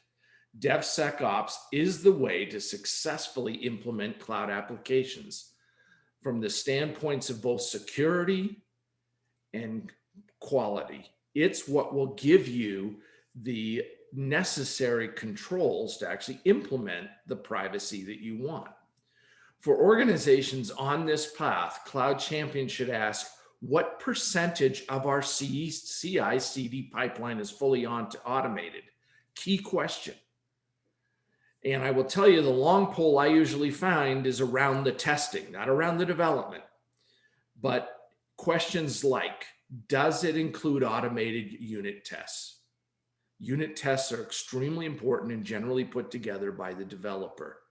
Too often, I see cloud applications being deployed and moves to clouds without the necessary unit tests. You also want to ask, does it include evaluating third-party risks? Is that done automatically in the CI/CD? Are there integration tests, security checks, and audit artifacts? And can security leaders show a simple chart reflecting the DevSecOps capability progress over time? How much is automated now? Where are the manual parts? For instance, are you using static and dynamic application security automatically and testing to look for vulnerabilities? What about using network application security testing, or sometimes called network comparison application security testing, or NCAST, or network response comparison analysis, so that you can tell if updated applications or services are still operating as expected? Such technologies can help reduce third-party or supply chain risks as well, and can help you find vulnerabilities and problems before code is ever deployed, and do it automatically as part of the CI/CD pipeline. Question 8, what sensitive data do we store in the cloud, and is that data subject to regulation? Just heard a lot about that with the previous speaker. Given high impact data privacy and data governance, such as the GDPR, PCI, HIPAA, CCPA. You know, we've got to consider these things. Organizations have to make sure if they are storing data in the cloud, they are taking the necessary steps to be compliant, or substantial penalties can result. Cloud champions will want to ensure their organization's cloud strategies account for the evolving regulatory landscape. Hey, Rob. Yes, Harvey. Sorry to interrupt. We're showing questions 5 and 6. Oh, my mistake. Thank you, Harvey. You caught me well. Thank I you. love what you're saying. Good stuff. Thank you. You've got them here. Thank you, Harvey. Here's the correct slides. So cloud champions will want to ensure their organization's cloud strategies account for this in the regulatory landscape. So consider using encryption, obfuscation, microsharding, and other techniques to address privacy needs. Most of you are probably unfamiliar with microsharding, so I'll explain that one just a bit more. And Harvey, I think we have scheduled in a couple of months in August that we'll actually do an entire session on microsharding, because my guess is it's fairly new to most of you, and how to make sure that you've securely implemented and you can audit with it, and it actually provides the privacy benefits you are looking for. So I think that'll be coming in August, right, Harvey? That's absolutely right. And a quick summary of that is basically you're splitting the data into different segments and placing them different places in the cloud. Is that right? That's correct. Thank you, Harvey. You just explained my next slide, so that was perfect. Very simple. The idea is we've done sharding for a long time, and generally we split things into quite big pieces, kilobytes, megabytes, for performance reasons. So data storage vendors have done this as a way to get parallel IO. And the beauty of microsharding is you can still get that performance benefit, but what we're actually doing is making the pieces really small. Instead of kilobytes or megabytes, make them like 4 bytes. And if you think about a 4-byte chunk of data, it's too small to even hold a credit card. And so the result can be that there is no sensitive data in each of those microshards. And so we've shredded that data. This example shows a simple 400-byte file, but of course could be any size, could be, you know, gigabytes that on the left, and shredded into very small pieces. You want to always compress it first. That's standard practice in data storage.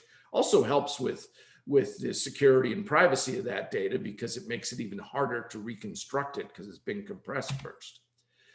But now you end up with different microsharded pieces, and you can put them into different storage locations. And this really is the key that Harvey was mentioning. By putting pieces into each of those different locations, could be multiple cloud providers, could be some on-premise, could be a mix. If you wanted to do 4 or 5 different cloud providers, let's pick 5, there would only be 10%. And you don't have to use different cloud providers.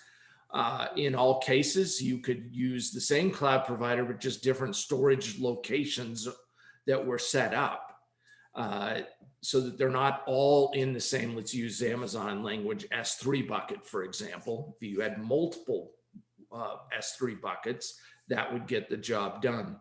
Even better is if you do it across multiple cloud providers. And here's the key concept. None of those places have all the data. They just have, in the case of 5, approximately 20% of the data, and the data is little tiny 4-byte pieces. So not a single one of those locations is going to have all of the credit card data. Not one of them. Not they can't put a single credit card to get data together. That changes everything from a security and privacy perspective. The attack surface is lower, and most importantly, the data sensitivity surface has now become lower as well. Those storage locations, you could argue, no longer, each one on an individual basis, no longer contains sensitive data. Very nice way to deal with regulatory concerns. You still have to worry about the applications. There's always something to worry about.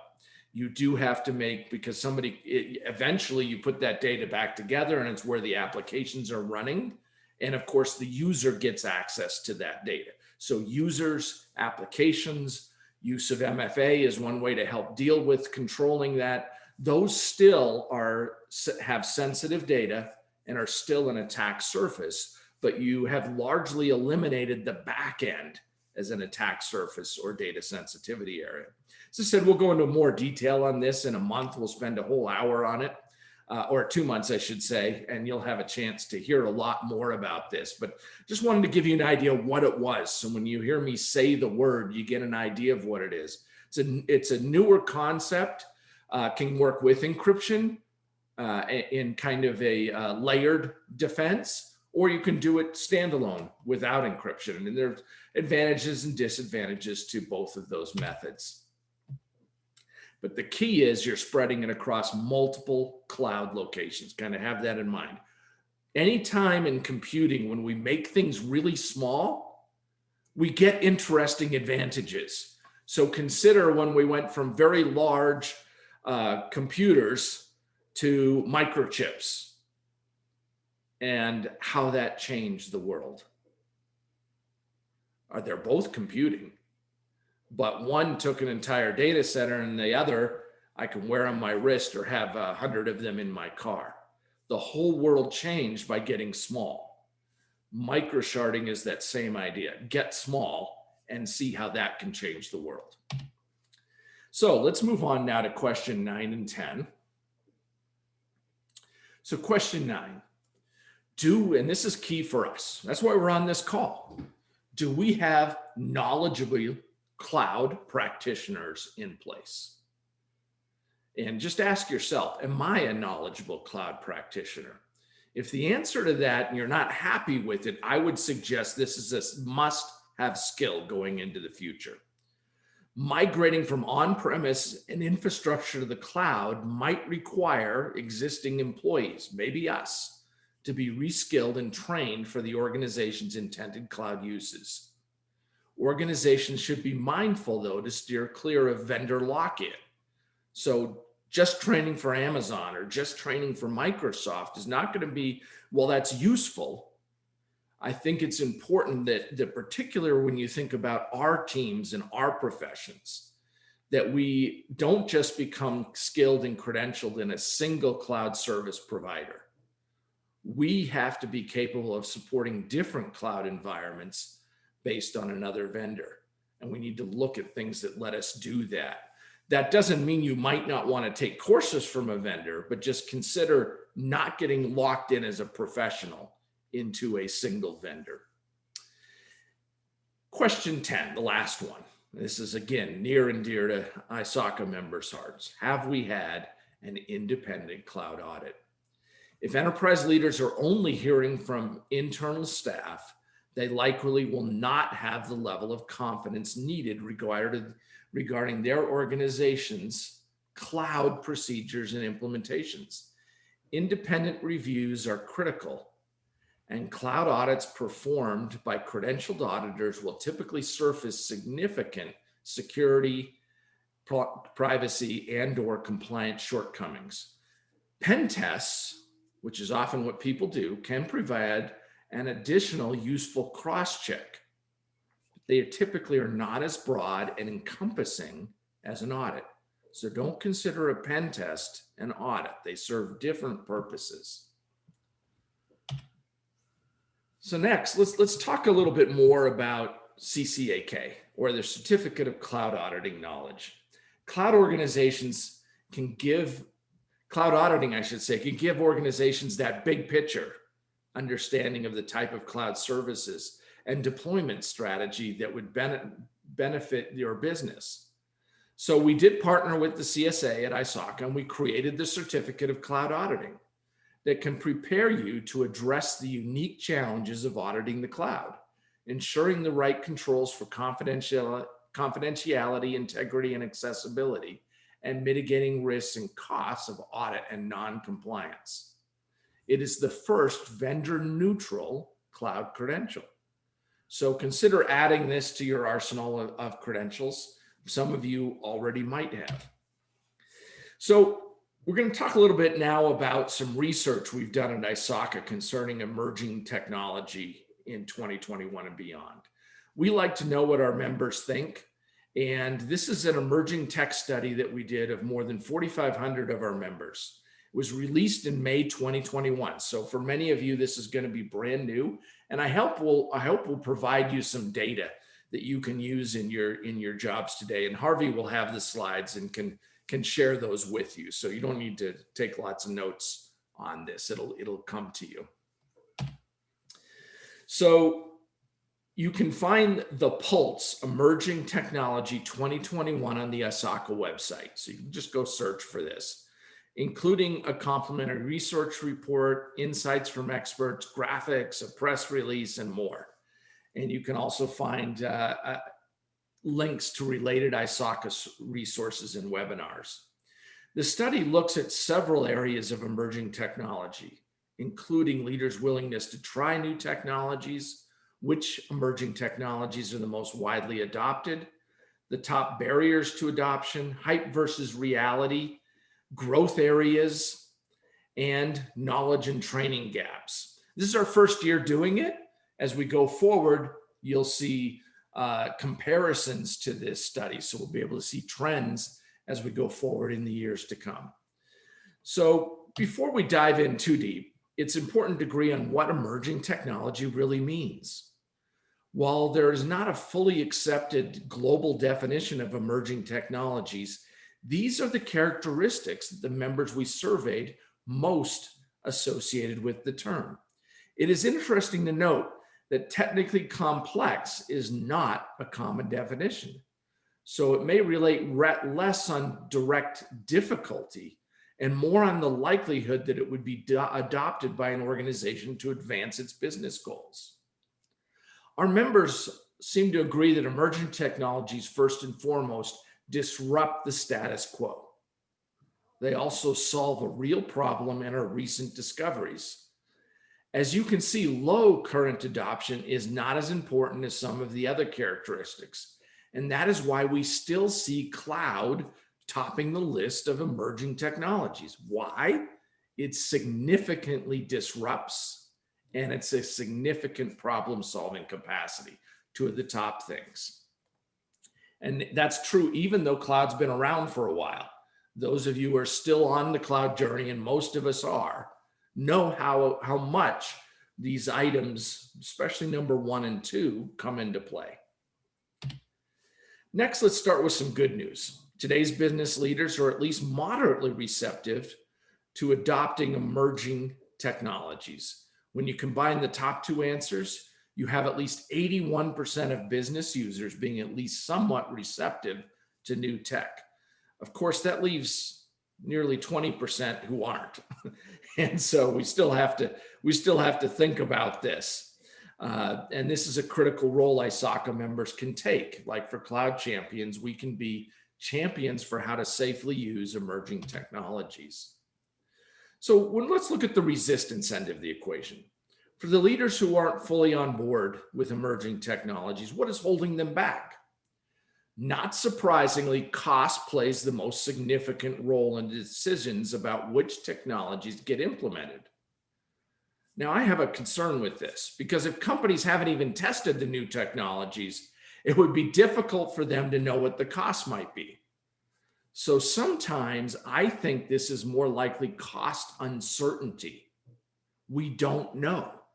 And I would suggest, particularly if you're from a larger organization, as a best practice, you should have a lab for testing and evaluating emerging technologies so you know the answer to that cost question. You're not just guessing or just saying it'll cost too much and so you don't even bother to look at it.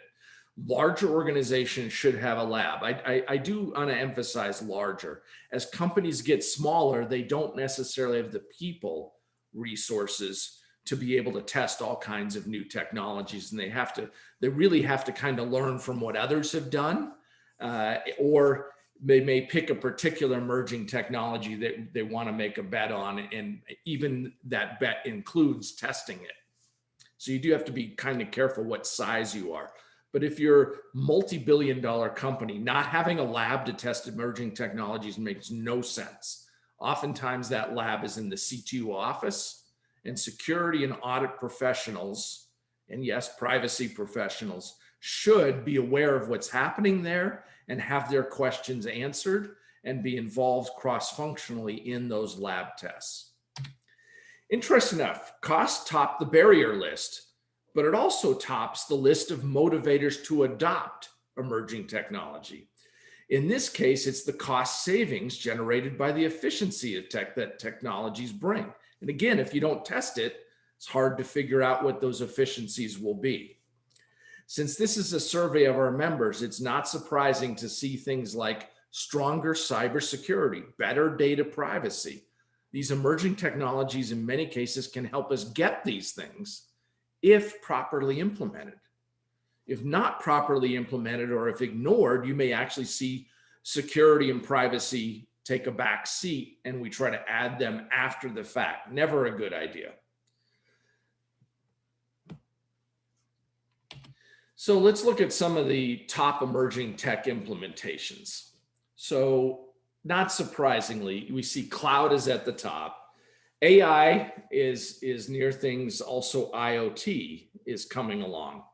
AI is one of those that I think can profoundly change the world. It is directly related to IoT because oftentimes we're using AI to work with devices. And I think it's likely people also, when they put this in the top emerging technology, they may not realize how much we're already using AI and machine learning. And in this context, by the way, we didn't separate out machine learning. We included it in AI, and machine learning is a subset of AI. The technologies with low adoption but highest interest among senior leadership are blockchain and IoT. Emerging technologies usually go through channels of senior leadership discovery, directed employee research, and stakeholder input.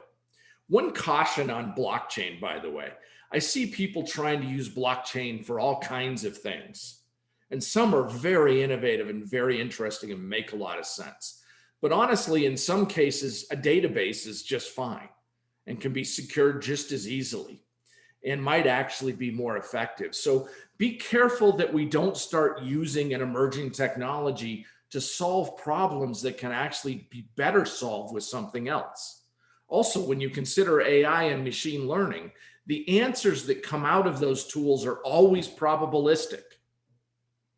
And there are times we need a deterministic answer. It's black and white, yes or no. And more common algorithms and deterministic processes might be better in those types of cases if that's what we need to know. Yes, I am sure 1 + 1 is 2, not maybe 2, it is 2. And there are times when we need that kind of an answer. So be careful that we don't over apply emerging technologies to problems that may not need them. So kind of keep an eye on that, and you can see kind of the emerging technologies over the next few years. So respondents are nearly in full agreement that their staffs need more training as they adopt these technologies. Every level from leaders to practitioners had similar stats. So that's kind of good. We're here today doing this very thing.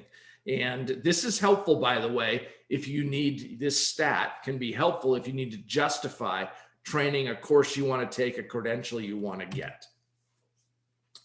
Among the near training needs our members identified, cloud once again tops the list. Blockchain, despite low adoption rates, is a training demand nearly as high as AI, our second most adopted technology. That shows how much interest is surging in this particular technology. I'll share a few of the resources we've developed for it in just a moment. While cloud has the current highest level of interest, when looking ahead 5 to 10 years, artificial intelligence, not surprising, rises to the #1 slot, with cloud, blockchain, and IoT not far behind. Training in robotics, quantum computing, edge computing, and cellular also generates a large amount of interest. So keep those on your radar. Most survey respondents have a basic knowledge of emerging technologies. The exception where knowledge and uptake are relatively low are biofeedback, biohacking, close radio communications, and quantum computing. These technologies are a smaller niche right now, but could represent an opportunity for the future. On an earlier slide, we saw that 91% of our survey respondents say training on ongoing technology is essential. But while this has been identified, it is not yet being fulfilled. There's a serious deficiency in this organization, in this area. Fewer than 41% said their enterprises are not investing enough in training. So the good news is management also agrees. When we did a cut of our survey respondents by leadership, 48% of those who were executives say they saw a training gap and that it needed to do more. So we actually had a higher number among the executives. Good news. That to me says we've got a shot at getting some money flowing to you in order to get better trained. Now, a few concerns did come out in our research. A majority of respondents are concerned about their current infrastructure and its ability to support emerging technology. To be fair, this isn't a concern with emerging technology itself. This is a concern with the current infrastructure that we all use for communicating and computing right now. Almost half are worried about connecting AI and machine learning capabilities to their infrastructure. As new technologies emerge, they get more and more intricate and specific technically. This means they require specifically skilled people who understand that technology on a granular level to assess, test, and improve security and privacy. And nearly 70% say quantum computing may break encryption standards, in particular RSA. So just so you know, quantum is more likely to break asymmetric encryption, where we often have public-private keys that are being used. If you're using symmetric encryption and using other ways of getting the keys distributed, you're in pretty good shape.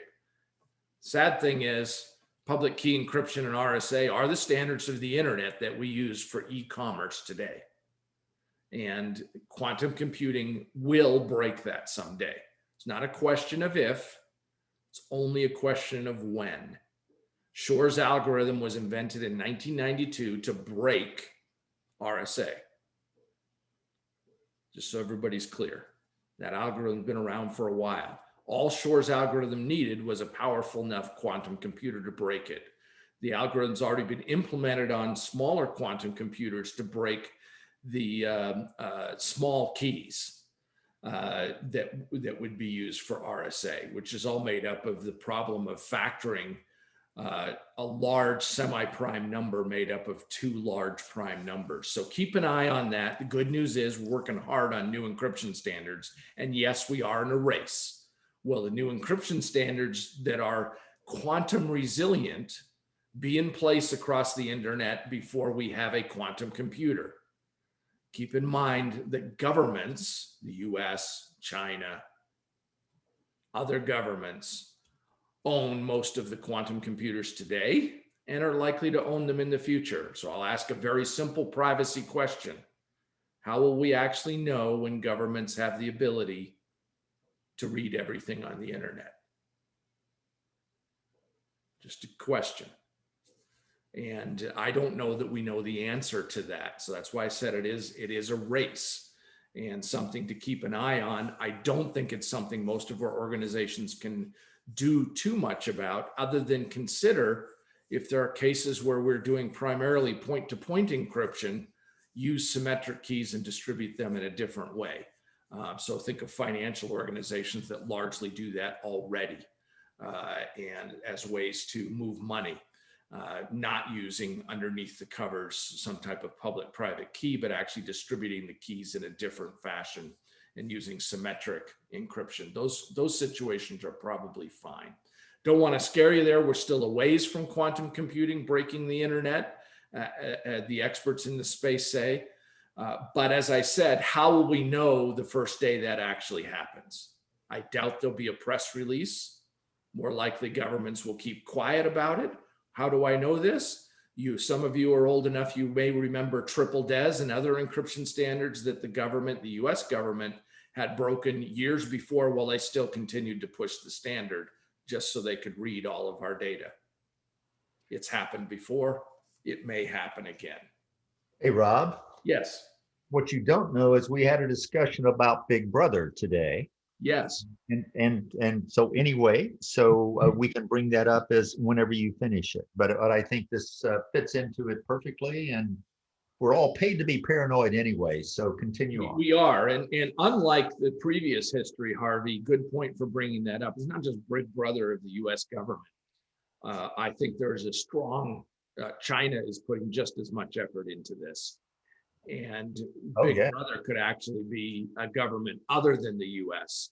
I would not like Big Brother being the U.S. Consider the possibility of it being another country. Yeah, I think that is the bigger threat. Absolutely. Keep going. Thank you. Great stuff. So, despite my negativity right there, our respondents are actually pretty positive about innovation and about emerging technologies. So the Pulse study showed that while there are always challenges and barriers for emerging tech, we really think that this is going to help us in our careers. That's what the response says. This is good for us. And rather than being scared of emerging technologies, we should learn about it and take that as a challenge. You saw that list. Think about the list and knowing what they are, and more will come onto the list. We brought up microsharding, for example. That's another emerging technology that'll probably start to show up on the list. And be ready to embrace emerging technologies and the possibility. So we do have some resources for emerging tech at ISACA. So let me just give you a little bit of information about that. So first of all, we have come out with Certified in Emerging Technology Certification, or CET. And it assesses both the knowledge and ability to implement emerging technologies and related skills in 4 essential areas. So today, this is what's available. You can actually get a certificate in blockchain, AI, cloud, and IoT. Each one of these is a stackable certificate. So this certification is a little different than others we've done. If there's one emerging technology that they're interested most in, they can do just that one, or do 2 or 3 or 4.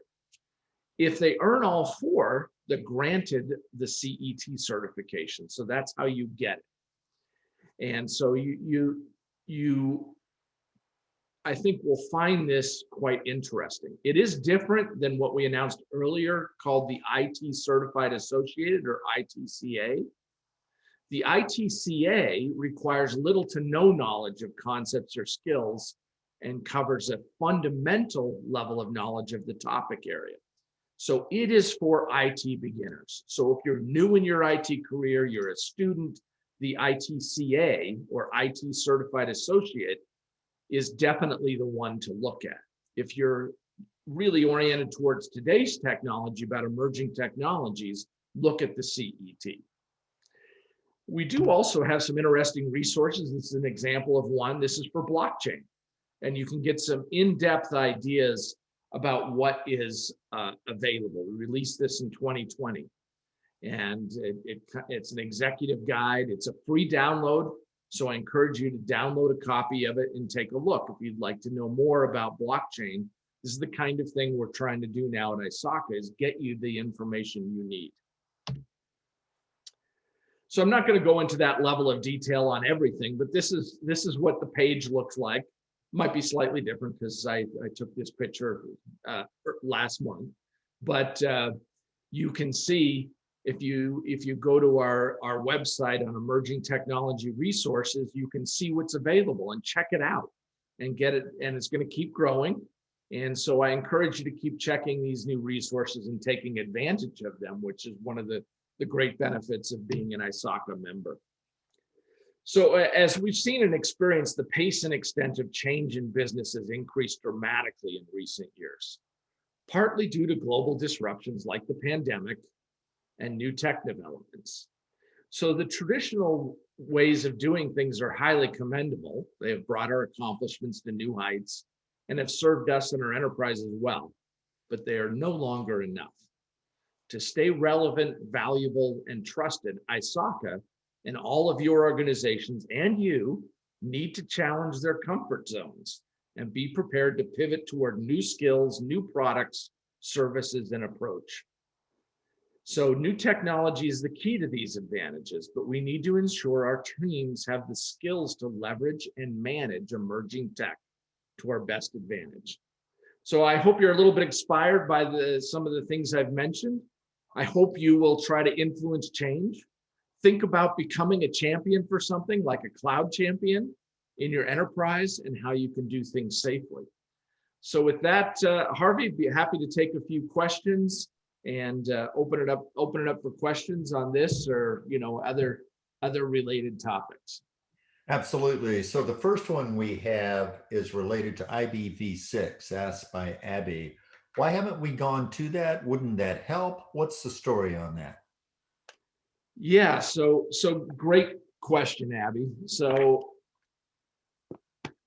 the good news is more and more systems are using IPv6. It's just been incredibly slow. We are going to run out of, and the reason you wish the reason was because of all the improved security in IPv6. The reality is we're just going to run out of space, IP address space with IPv4. And so particularly as IoT comes out, will force us to have to move more to IPv6. And many networking devices and new devices support both IPv4 and IPv6. So the day is going to come when we will be more likely to be talking about IPv6.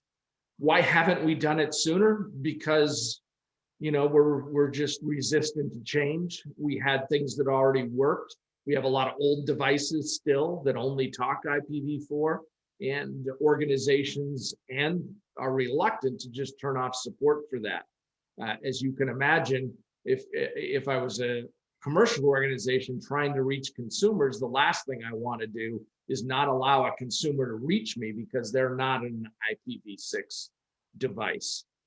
So that's part of the reason. I do predict a decade from now that we will be mostly talking about IPv6, and IPv4 will be more of a side conversation to support some historic devices. But by that, it's going to be a slow migration and evolution. And I wish security were the primary reason people were doing it, but it's not. It's going to be the address issue. Thanks, Rob. We had another very good question on CASBs. Are they used sufficiently? Are they enforced? Are they effective with respect to cloud computing? Yeah, CASBs can be very helpful. And most organizations I've seen do have a CASB. It's just which one are they going to use? So it has started to become one of those must-have technologies that are out there. Certainly encourage organizations to take a look at them and consider them in their decision process of how to work with cloud. Got it. And I'm going I to have a question, Robert. Thank you so much. Can you hear me? Yes. Okay. My name is Raymond Ito. You mentioned that cost consideration is one thing that is kind of inhibiting people from adopting cloud. But we have platforms like AWS that have the strategy of on-demand pay-as-you-go. Correct. Is that what has made them to be able to grab a bigger market share of the cloud space?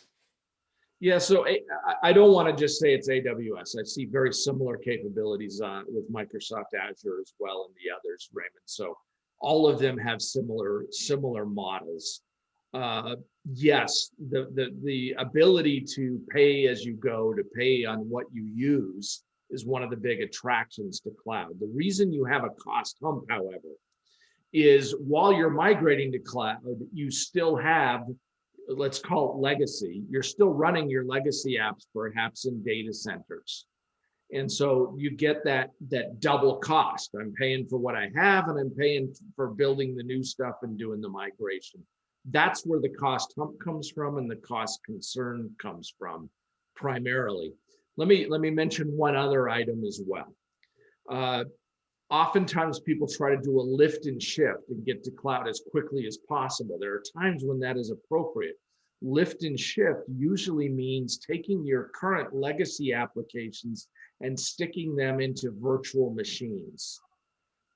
And virtual machines, oftentimes in a cloud environment, can be more expensive to run than they were in your data center with the way the cost models work.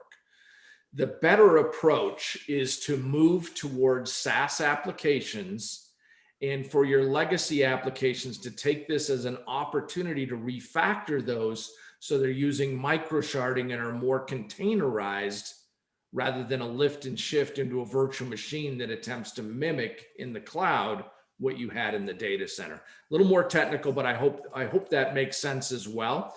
That you will end up with cost benefits at the end of the day.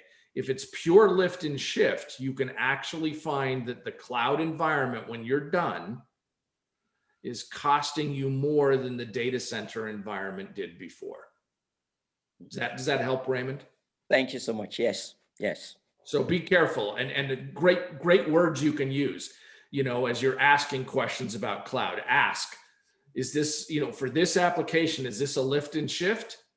If the answer is yes, you can ask more questions about why and how it's being done, and is there any plan to eventually refactor it into microservices or move to an off-the-shelf SaaS application? Those are all good questions you can ask to get an idea of what's happening there.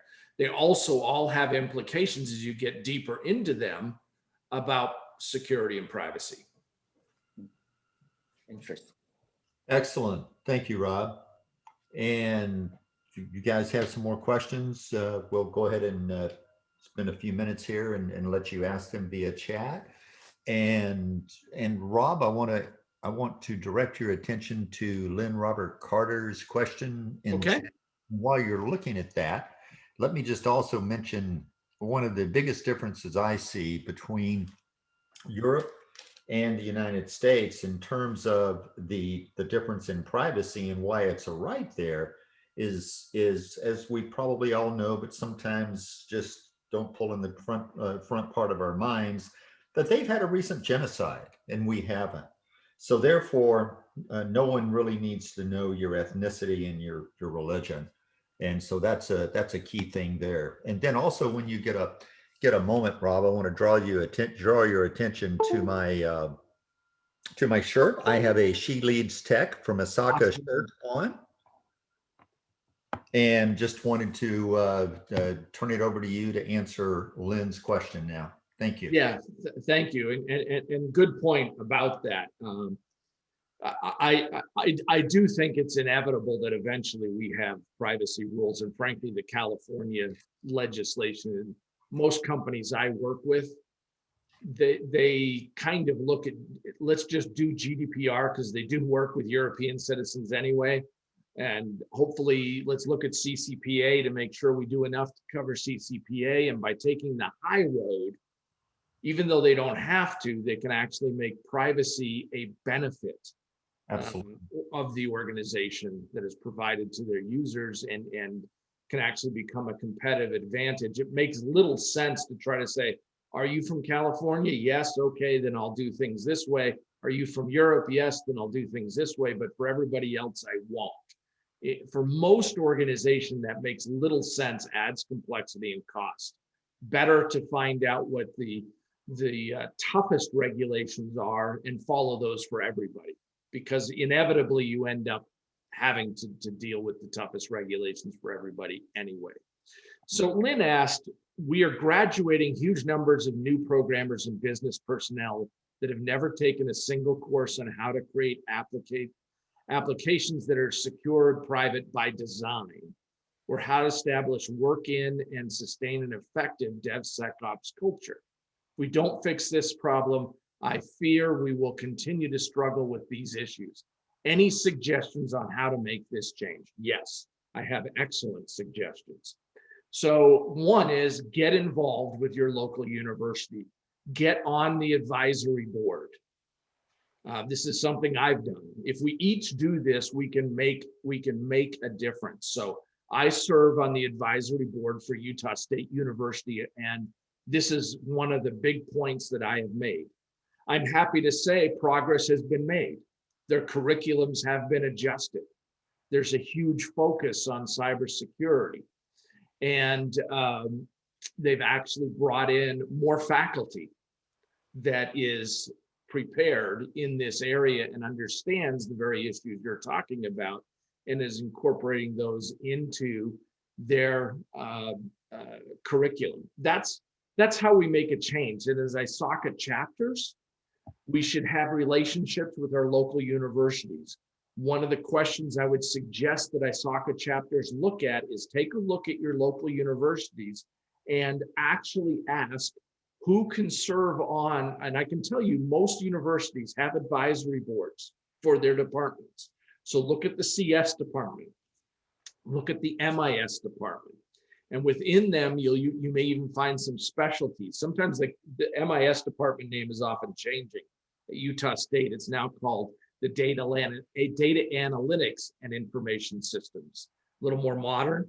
But the equivalent of those departments at universities get involved and have, if the chapter actually asks that question for our 5 or 6 major universities where graduates are coming into our area, do we have an ISACA member that is sitting on the advisory board? Most universities will welcome you, and you can have a huge impact. It can take a little time, but it can change, and I have seen it change. I see universities that do talk about DevSecOps, that have their students doing projects when they do group projects using the DevSecOps process. And we can have an effect, and should have an effect as professionals in fixing this problem. We are part of the answer. So I hope that helps, Lynn. No, it does. It helps me. I think you have a couple of good takeaways for me here. But also what I didn't tell you or ask you to look at, Lynn actually is an educator, a PhD. Excellent. And he's facing this, in the institutions he's trying to teach, but he's also a key member of the IEEE P2675 working group that recently produced the new IEEE Secure DevOps standard. Nice. That's excellent, Lynn. Comments on that. Comments, please. So first of all, great. You're exactly the kind of educator we need, Lynn. And we need to be on the faculties of our universities. And as ISACA members, as I said, I think we can help influence schools to make sure that we have faculty members like Lynn on staff. Secondly, and this is really important for people like Lynn, if we are on those advisory boards, we can help give them air cover. So that they actually, because Lynn might want to get some things into the curriculum and is struggling as people from the business community that are literally going to hire their graduates. The department heads listen to us, and we can make our points and have them heard, particularly if the other advisory members chime in, which often happens with me when I make my point about the very things Lynn would like to see happen. Then imagine you get the rest of the advisory members saying, yes, that's important.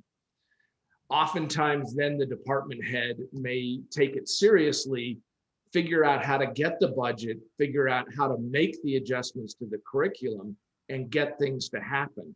So we can be, as advisory members, great support to educators like Lynn. And that, I think, is part of what it means to be an ISACA member. Make a difference professionally, but also make a difference in our community. And that means bringing more students through educational programs that come out with skills that are more aligned with what we need given the future we're facing. Thank you so much for saying that. That's exactly what I was hoping you would say. I also really want to point out, though, that the business schools need to be making this change just as much as the technology schools, because if the leadership doesn't buy into it and believes that it's possible to add privacy and security after the product is making lots of money, they're fooling themselves and they're setting themselves, their organization, and their customers up for a world of hurt. Thank you, sir. Lynn, you are so right. And one of the points that we can make as advisory members, and sometimes the MIS department is part of the business school. It is at Utah State, the one I serve with. But whether it is or not, one of the points that we can make is that all graduates from the business school, no matter what they're getting, accounting, whatever, and some of them will go on to get MBAs, and you can have some responsibilities for the MBA. You can help set up what the minimum course is they have to take related to information systems and security, so that even those people that are coming out have at least a working knowledge of the issues and are not just going to resist everything because it costs money. They're going to realize it has to be done from a security and privacy perspective. So Lynn, I think we can help give you the air cover there as well. And that would be an additional ask on how to be a member of a university advisory board and what to ask for. And I would strongly encourage the chapter, Harvey, Ted, to look at the university program, ask that question, who are the members that are going to be on the advisory boards? And then what will the asks be? What are the points we're going to bring up so that group is united as they go out to the various universities in terms of what they're asking for, and it reflects the needs of the chapter's membership. And Lynn, certainly, I think we should have both the educators that are members of the chapter and those who are serving in commercial businesses having a point of view and then getting that across to the universities. Hope that helps. Okay, thank you. If there's any other wrap-up questions, let's take a few minutes and take them. And I want to thank everyone for being here. I want to thank all of our presenters today. Emily, what a wonderful job. Really appreciated hearing about the big brother in the IAPP offices. And Rob, it's always great to get you here to talk. And then next month, we're going to July 4th. Emily's going to come back and with a demo, and Jeff Sorrell is going to be talking about biometrics and privacy. And then in August, the 28th, you're going to be back, Rob, with a sidekick, right? Yes, actually, I'll be bringing a technical expert on microsharding, and I'll be serving as moderator so that you get a chance to learn all about microsharding and walking through that and how you actually securely can implement it and ask. I'm sure many of you have many questions about it, and I think you'll get those questions answered. Excellent, excellent. And I think while we are focusing on privacy, we also need to give rapt attention to security where appropriate, including things coming down from the presidential directive, leveraging that as needed. And I'm glad you brought up the whitelisting and the blacklisting and the fact that malware should not be whitelisted or blacklisted. So we may have to have more sessions on that as well, Rob. Yeah, I think Zig would be great for this privacy session. I think you'd really enjoy that. Yeah, I think so. Well, thank you, everyone. Really appreciate it. Have a great rest of the weekend. Thank you, Rob. Thank you, Emily. Thank you, Abby. You had a tremendous contribution as well. So thank you all. You take care. Thanks. All right. Bye-bye.